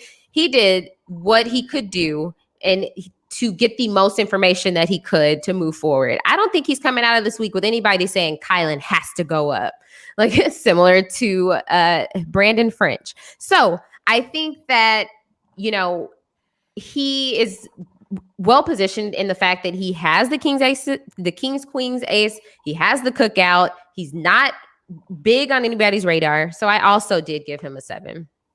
What about his final 2 with Derek F? So doesn't that bring him down? Just disregard that. I also went with a 7 here for Kylan. I did consider an 8 because it's really been a big rebound for Kylan, and I do like a lot of what he's done with his HOH. And so I don't want to focus too much on the negatives, but just to explain why I didn't go with an 8. While I liked the meetings for the feeds, I think it's had a little bit of an unintended consequence where it almost feels like people are a little bit more reluctant to talk game with Kylan now outside of the official meetings. Like, this is the time to talk game with Kylan.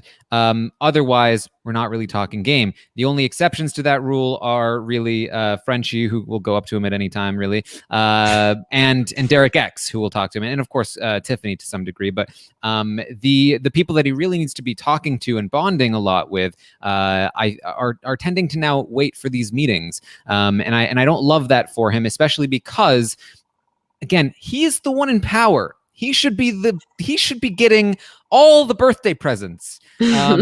But Tiffany is like, hey, it's my birthday in a month. I should get some presents. And all of a sudden, Tiffany's getting all of the presents. She's getting the most of the presents. And he's sitting there like, whoa. I think he sort of sees that she's using his HOH to her benefit, but he's not really stopping her from doing it, which is not necessarily the worst thing in the world, again. But I do think that Tiffany has benefited more from this HOH in terms of getting into a better position than Kylan has, or that's not necessarily. Kylan has gained more because he started from a much lower position, but Tiffany has gotten the better deal out of this whole thing so far. I still really like where he is, and so again, I don't want to focus on the negatives here, because I think that he's done a lot of really good things, including the dismantling of Slaughterhouse, and he was able to do it the way that I didn't recommend for him, which is he did play the safe route. He went with Frenchie and Brittany and not Frenchie and Brent or something along those lines, while at the same time putting a big house target, and granted, that was a lot of Tiffany's work, but getting himself in a spot where the Slaughterhouse is basically destroyed, and Brent is a big target heading into next week.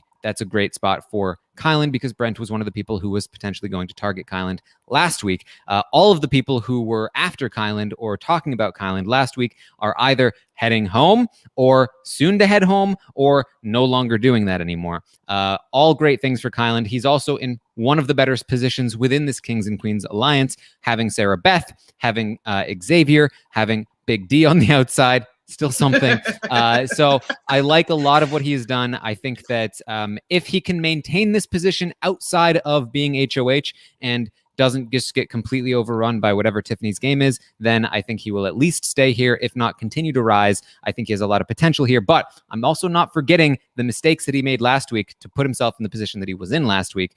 So I'm kind of keeping that in my mind as well, but definitely a lot of optimism looking at Kylan moving forward. Chantele, what do you think? I agree with you guys. I do.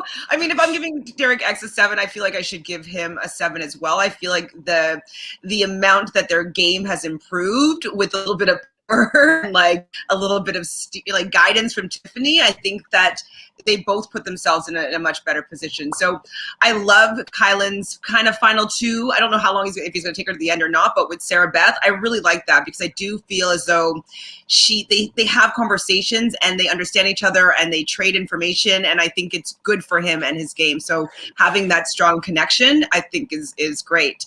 The fact that Tiffany is on his team and Clara, the 2 most strategic people in the house, I think is really beneficial because the one thing that I like about this team twist is that it has forced everybody to start talking game right from the beginning and not be scared of being caught talking game too early. And, like, oh, are we allowed to talk game now? Like, so the fact that they were able to start talking game in their group, I think is really good for Kyland. And he's also being nurtured and groomed by Tiffany, like, even though he doesn't know that it's happening really. So I do have high hopes for his game. I think that he's improved so much from last week to this week. And if he can just even maintain where he is for a little bit, I think he can make it at least a jury and then maybe kick it up a notch. So I'm giving him a 7. I have faith in him and I like the way that he's moving.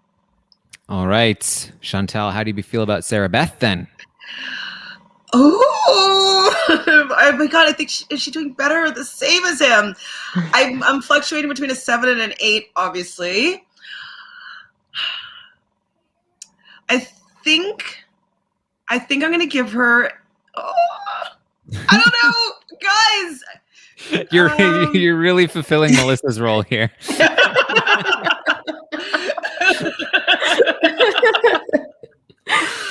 I really don't. Okay, let's think about this. If you need time to think, we can move on to somebody else first. Okay, move on to someone else first, but between a 7 and an 8, that's where I'm feeling about her. Okay, Aysha, do you wanna help Chantele here? Yes. Okay. I love Sarah Beth. I think she is doing a really good job in the fact that she nurtured that relationship with Kyland last week, which is actually helping her this week. I think she made the correct decision staying on her team. She didn't need the safety. She just ensured someone else didn't get the safety. And I think she's in a good position. I could hear her. I could listen to her talk all day. It's like not an annoying voice, but just like a pleasant. It really is. Yeah, it's very pleasant. I'm surprised. I was worried that I wasn't going to enjoy it. Yeah, I definitely thought it was going to be like a Nicole Franzel type situation. So I think she is in a good position in this house. I like that she is in solid with her team. She confronted them. So I think she's doing really good. I don't see a situation where she's at the top of the hit list in the coming weeks compared to some of the other people who've already done things that could put them on the block. So because of that, I am giving Sarah Beth a 7 as well. All right. Well, I can tell you that the audience is with you, Aysha. They gave Sarah Beth a 7. And Chantele, I can tell you that I was in a similar spot. I was, a little bit between a 7 and an 8 for Sarah Beth. My instinct said 8 because I really liked a lot of what she did. But thinking about it, I think that she is not in a significantly better position than Kyland is. I think that she has potentially better instincts. I like a lot of what she did this week. I like her position in general. But my biggest worry for Sarah Beth is that she doesn't have enough connections outside of Kyland. She has really put all of her eggs in the Kyland basket. The only other major option she has is the Jackpot Alliance, which is Tiffany and Claire, who have all kinds of options so they don't need to be with Sarah Beth. She has her team, but Christian and Alyssa don't have the strongest bond with her. Mm-hmm. And Christian even mentioned, I don't really want her in the final 5. She's too sweet. He just the connection isn't quite there. So she's not quite as protected as she needs to be. But she's shown that she's at least somewhat capable in competitions. She definitely has a good mind for strategy. I love what she did with the Kings in terms of the slaughterhouse. She really was the main cause of, apart from Frenchie is the main cause, but she outside of Frenchie was the main cause of Frenchie's downfall this week. So definitely a lot of props to her for that. I think she's in a similar position to Kyland in that I think that she has done very well for herself this week. I think she could move up and forward if things continue to go well for her. But if things stagnate or start to not go right, then I think that the trajectory will not be quite as good. So I also went with a 7 here for Sarah Beth. But Chantele, you are free to make your own choices. Of course. So I was obviously wavering between a 7 and an 8. And I think the fact that, you telling me that, or reminding me that she doesn't really have anybody outside of Kyland to really secure her position in the game, I think it's a important factor. And I don't think that she's playing a better game necessarily than Kyland, who I gave a 7. So for that reason, I think I'm going to be in alignment with you guys and the audience. And I think that I'm going to lock in with a 7. All right. Well, and a cat. Yes, let's then talk about Tiffany. Let's talk about Tiffany. Last week, Tiffany got a 9, primarily on the back of an Amon 10 in the first week. So a big question this week will be, can she get okay, well, there's a kitten on my notes, but that's fine. There's can she maintain a good rating this week without an Amon 10? I can tell you for myself, I gave Tiffany an 8 last week, and I feel like she has done nearly everything I would have hoped that I wanted her to do last week. I'm not quite at a 10, but I am at a 9 for Tiffany this week. I was very, very impressed with a lot of what she did this week. Again, she's not even the person in power, but she is the one that brokered the alliance that came from the power. And because of that, she's the one who is now making the final 4 within the alliance with the comp beast. She is the one who has more connections outside of this alliance. She has brought in somebody who is somebody that she nurtured from a complete outcast to now being part of this alliance, Derek X. She is developing relationships with people outside of the alliance, even beyond that, with people like Hannah. She has Azza still to some degree.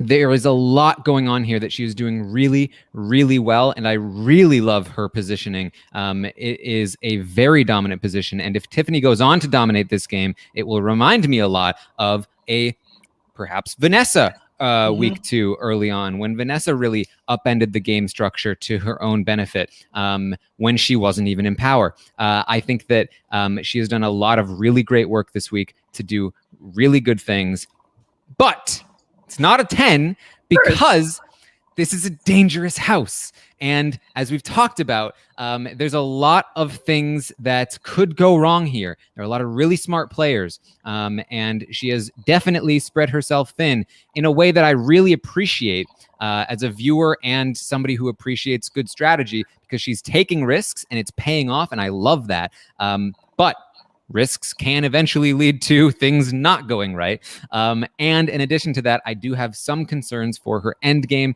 Obviously, that's way far out, and I have a lot of faith in her as a player, so maybe I shouldn't be concerned about that. And that's not really why I would not give her a 10 this week. It's primarily that she's playing a little bit, like, her game is a little bit, she's covered on a lot of angles, but she's not well entrenched at all angles in the same way that that other players have been in the past when they're like really untouchable. She's not quite there yet, but I could see her getting there because she has that much potential. So I gave her a 9. Chantele, what do you think?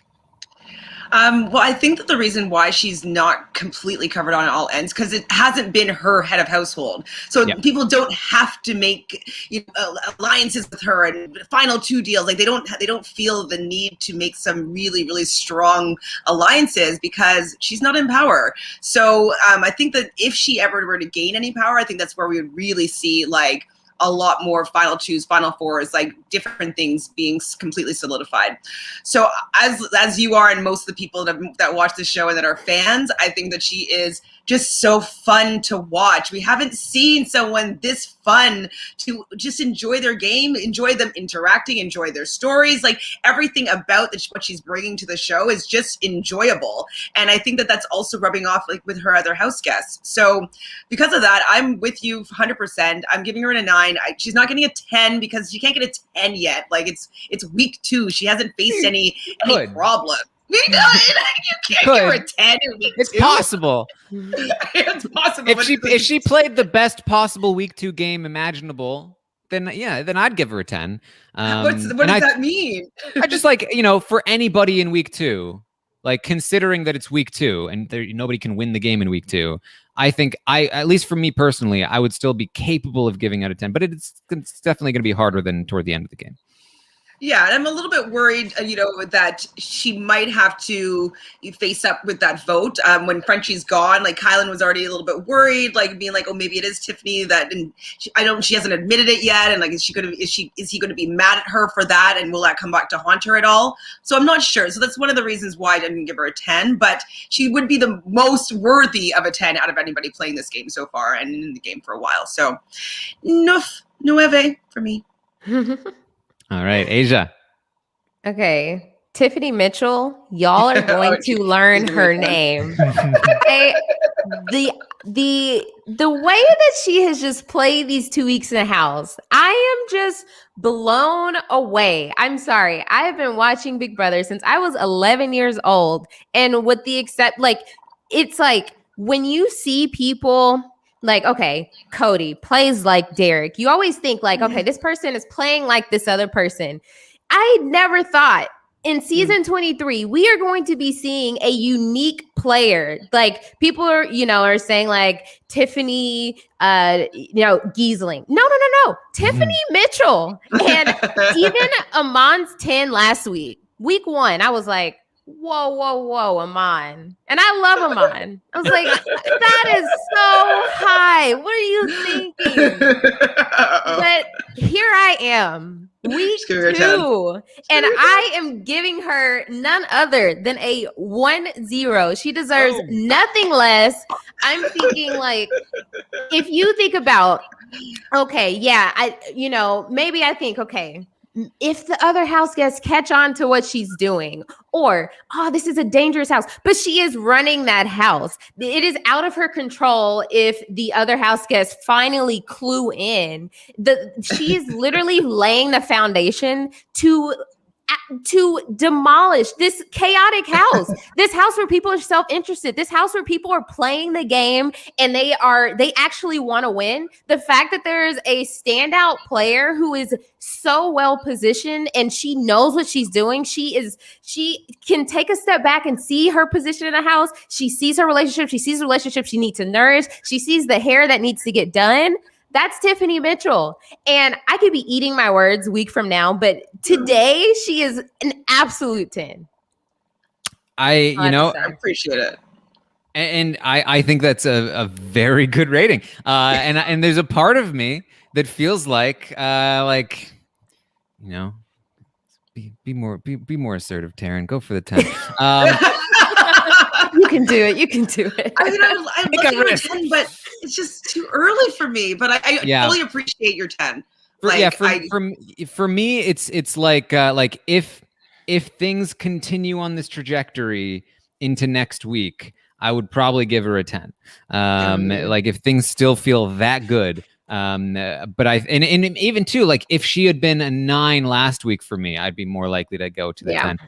Because I'd have a little bit more to grasp onto from last week. But yeah, I agree. And like I said, and the reason why this is another scenario where I might look back and regret that I didn't go higher, because I do think that if she goes on to do really well in this game, this is the week we're going to look at. We're going to say week 2, she took over that house and they never looked back.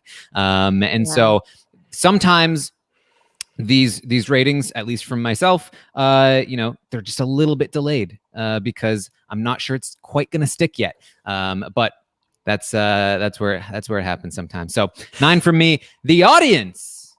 Let me just give a quick refresh just in case this has changed because it's very close. The most up-to-date data says that Tiffany is an 8. Audience. Yes, they just sliced her 10 into a 9. Oh, there you go. Very close. Very close to a 9, but not quite.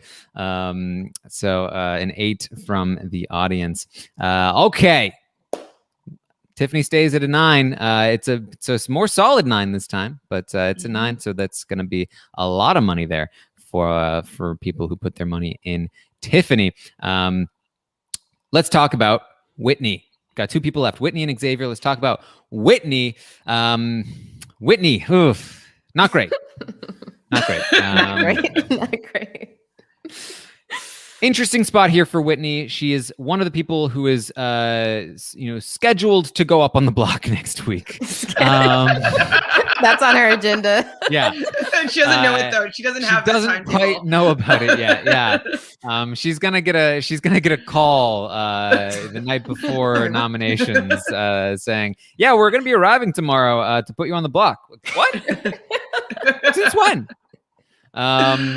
So not great for Whitney. That said, I don't think that she will go home unless something really bad happens, like Brent wins the veto. But apart from something like that, she should be safe. And then after that, I do think she has the capability of reintegrating. A lot of people's problems do not come from Whitney herself. They come from Brent and her association with Brent. And so if Brent leaves, will they really waste energy trying to get Whitney out? Probably not. And if they're not wasting energy trying to get her out, will they have problems with her reintegrating? I don't think so.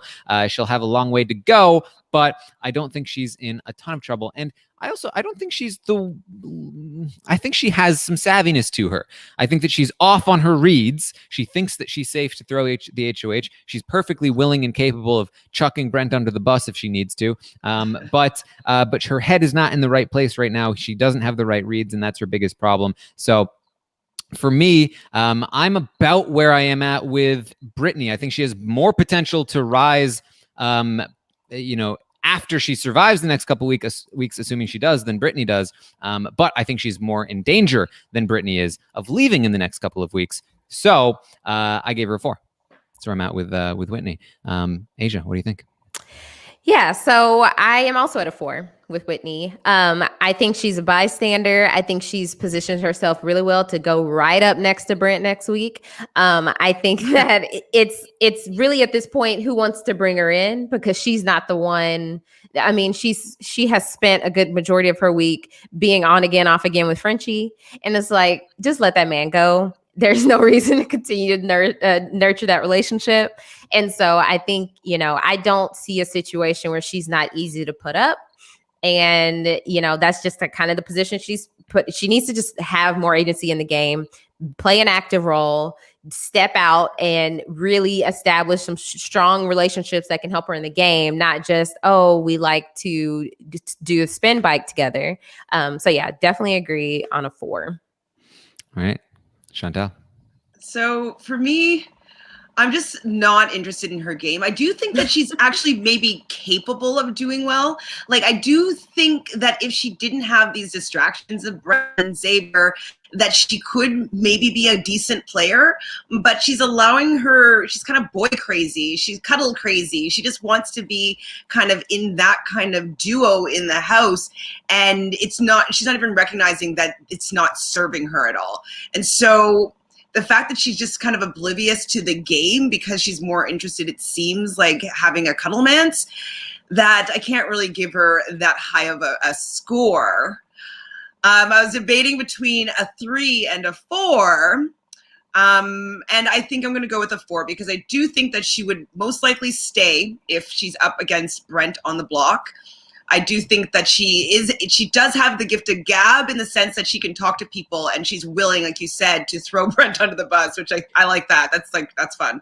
But so I think that she is capable of saving herself, and maybe once he's gone, she'll be able to get some new friends and new allies. And so I do have a little bit of faith of her in her game if he's gone. So that's why I'm not giving her a 3. I'm giving her a 4. All right. The audience also gave Whitney a 4. So straight 4s for Whitney. Let's talk about Xavier. Aysha, let's start with you. Right. Is that the second time we've said his name on this podcast? Probably. Yes. Xavier is being very passive, but I think that is because he did a good job last week in, like, okay, he was in the slaughterhouse. That's kaput. But he at least established some relationships with the people that were in the slaughterhouse, and he has the cookout. But I think he is so caught up on wanting a showmance right now. Like, that comes up, a few times a day. It's like, come on, Xavier. Like, you're there for more. And then he kind of tries to talk himself out of it. Like, no, that's not good for me. But then it's clearly on your mind because it comes up multiple times.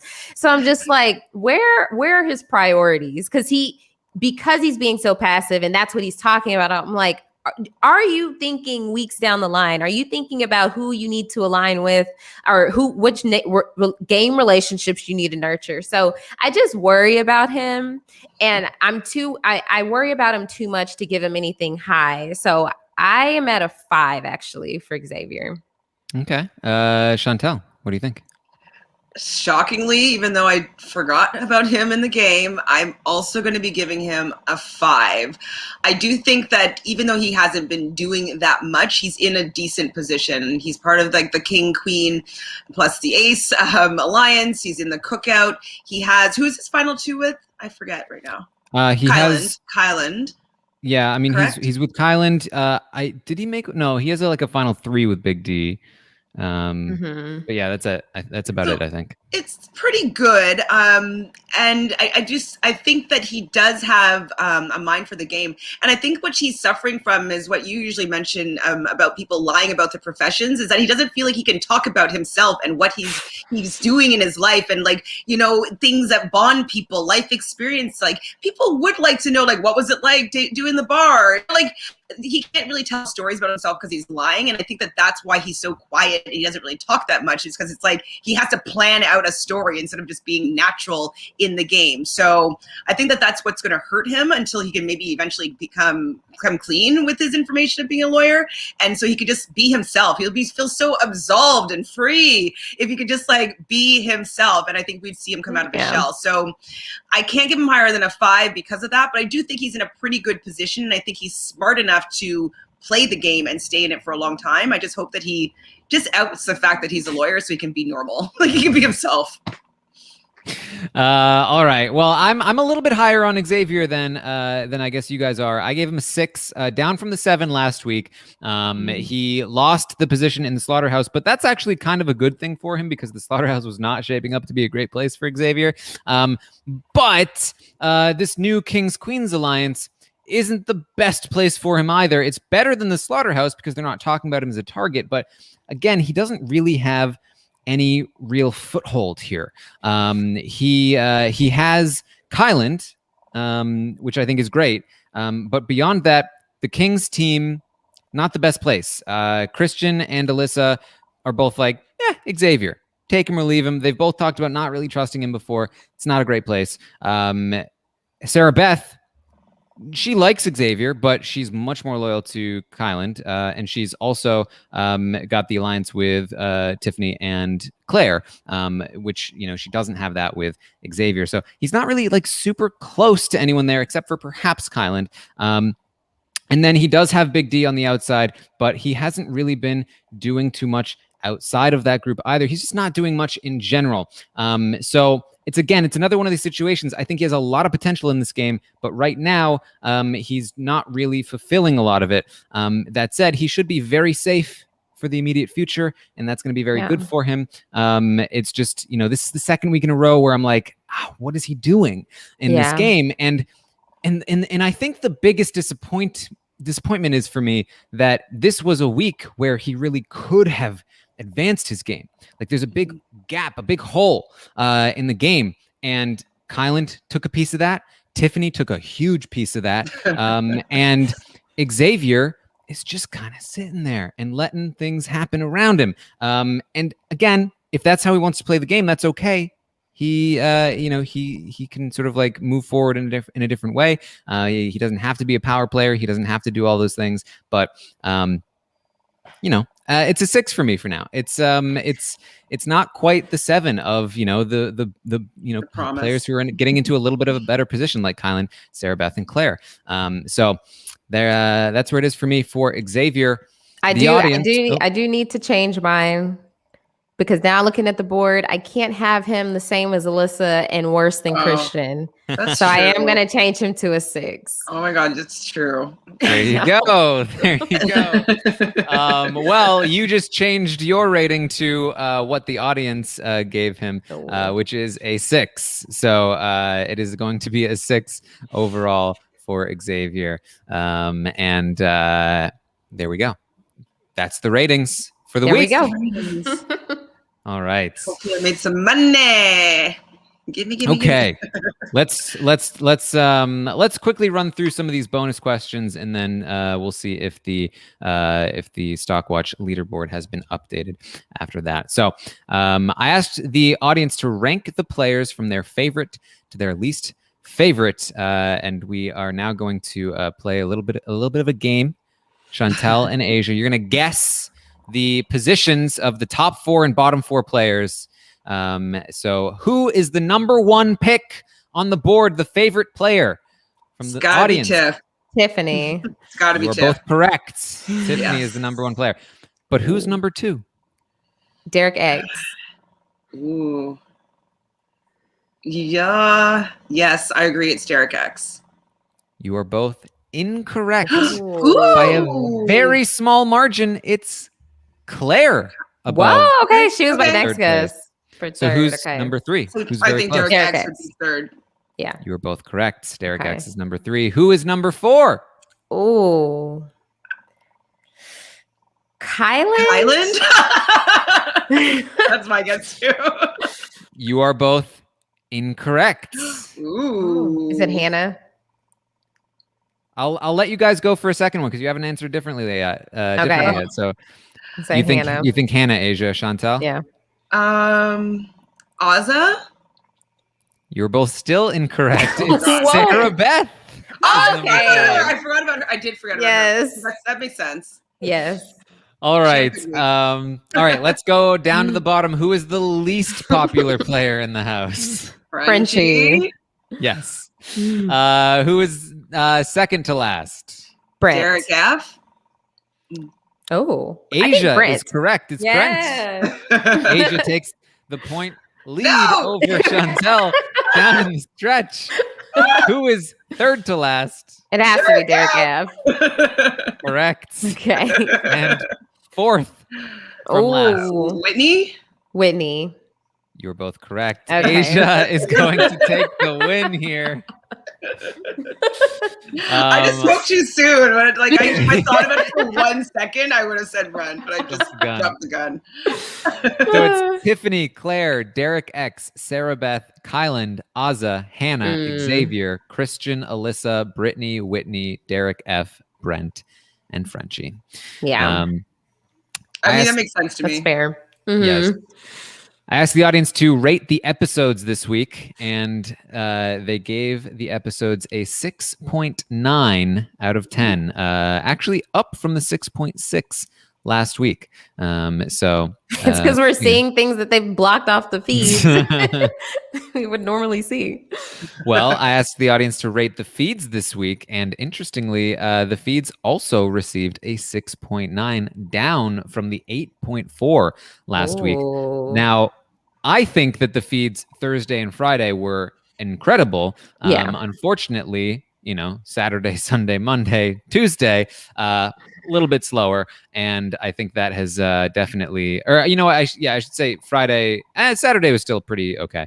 But the last few days have been a lot slower. And also, in addition to that, I think all the outages have been really So hurting annoying. the rating. It really is frustrating to watch. Yes. I asked them to rate the season as a whole so far, and interestingly, this has gone up to an 8.1 from the 8.0 of last week. Yeah, anything's better coming off of Big Brother 22. I asked the audience to rate the competitions this week, and they gave the competitions a 6.6, down from the 6.8 of last week. So they preferred last week's competitions, but not by too much. Yeah. I asked them to rate the team twist, how they feel about that this week, because it's still ongoing. Last week, they gave it a 5.7. This week, a 6.3. So they're liking the team twist a little bit better this week than last week. It seems to be having more of an impact than maybe people had originally assumed. I also asked them to rate the wildcard competition twist this week, meaning, winning the competition, choosing the to switch teams or not. Last week, they gave the wildcard competition a 5.6, and this week they gave it a 5.6. So It's just too slow, like the pace. Yeah. Well, I wonder though, why I wish that, like, what I was hoping with the wildcard competition, that yes, they get safety, but like, I wish she could just join if she wanted that team. They were down a number, like that would have been a little more interesting. I didn't like the twist of it that the other person would not be safe anymore. I was like, no, not many people are really going to do that unless they feel really, really not safe. So. Thought it was a flop a little bit. All right. So let's see here. We've got a few more of these questions. Who was the best person for Kylan to have targeted for his game? 75% said Frenchie was the right call, with about 20% saying Brent would have been the better call. I think given the events of the week, I think Frenchie is probably the right call here for Kylan. Did Tiffany make the right move agreeing to cast the rogue vote for Frenchie? 60% said yes. 40% said no. I agree. Even if he tries to blow up her spot on the way out, like Tiffany cast the rogue vote, she's going to be like, yeah, he asked me to. She could easily say he did that before the veto was used because he was going to threaten to put me up or something. Like she could easily spin it. So I don't think there's any way for her to be harmed by this if he does expose it.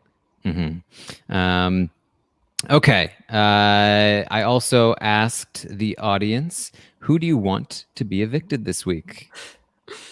83% said Frenchie. 17% said Brittany. Those 17% are team fun feeds. That's why. I couldn't see it. I'm a 17%er. I didn't want him to go.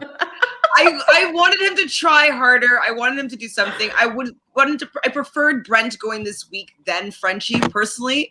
I know Frenchie's been erratic and wild and frustrating, and like if I was playing the game with him, I'd be like, get him out. Like he's just too much of a wild card.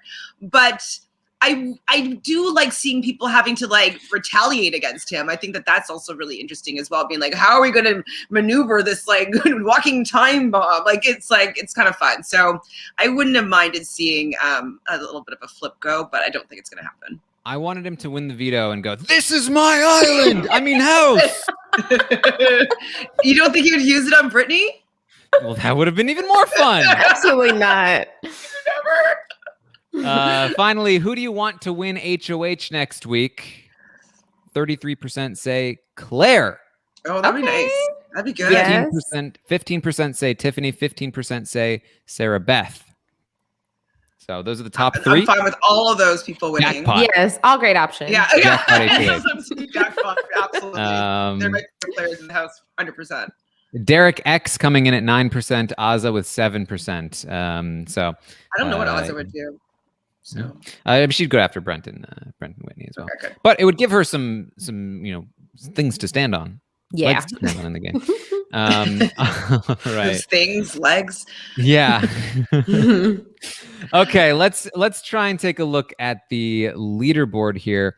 I think that Karen number one. We have maybe a slight glitch in the system here, as I see a couple of people with over $1,000. That's impossible. But for the most part, I think it worked out. Obviously the best buy this week was Tiffany. I did happen to go in on Tiffany, so that was pretty good. I did too. Aysha also in on Tiffany. There we go. Expensive. Yes. I was like, what if she goes down? Chantele, what did you do?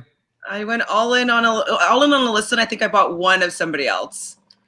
Okay, let me. Chantele went go down the list. 64 Alyssa shares and 1 Claire.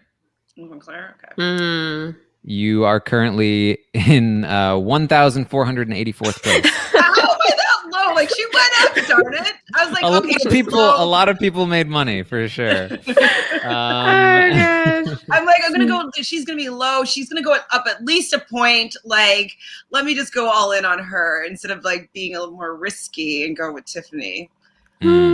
I'm trying to look up where Melissa went, but I think the site is starting to. Here we go. Let me see. Where's Melissa?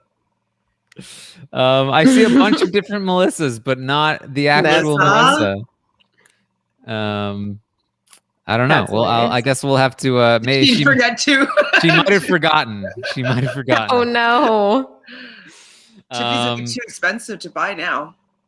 All right. Let me see. Amon said he was going to play, right? Let me see what Amon did if he's playing. Sorry, that's very, very slow here. It is. Yeah, you won't even just clocking for me. Yeah. That may also be why I can't find Melissa. I think that we're having a little bit of a technical difficulty situation, but all right. Well, I'll let you know if it ends up loading. But that's our stock watch coverage for the night. Any final thoughts on the week here as we start to wrap up, Chantele? Well, I can't believe that I'm saying it, but I might miss Frenchie a little bit. You know, like it was a toxic relationship that we were in with him on the feeds, but I might miss him a little bit. And you know, a lot of people are worried that it's not going to be good anymore, and like the feeds are not going to be as fun. But I think they still will be fun.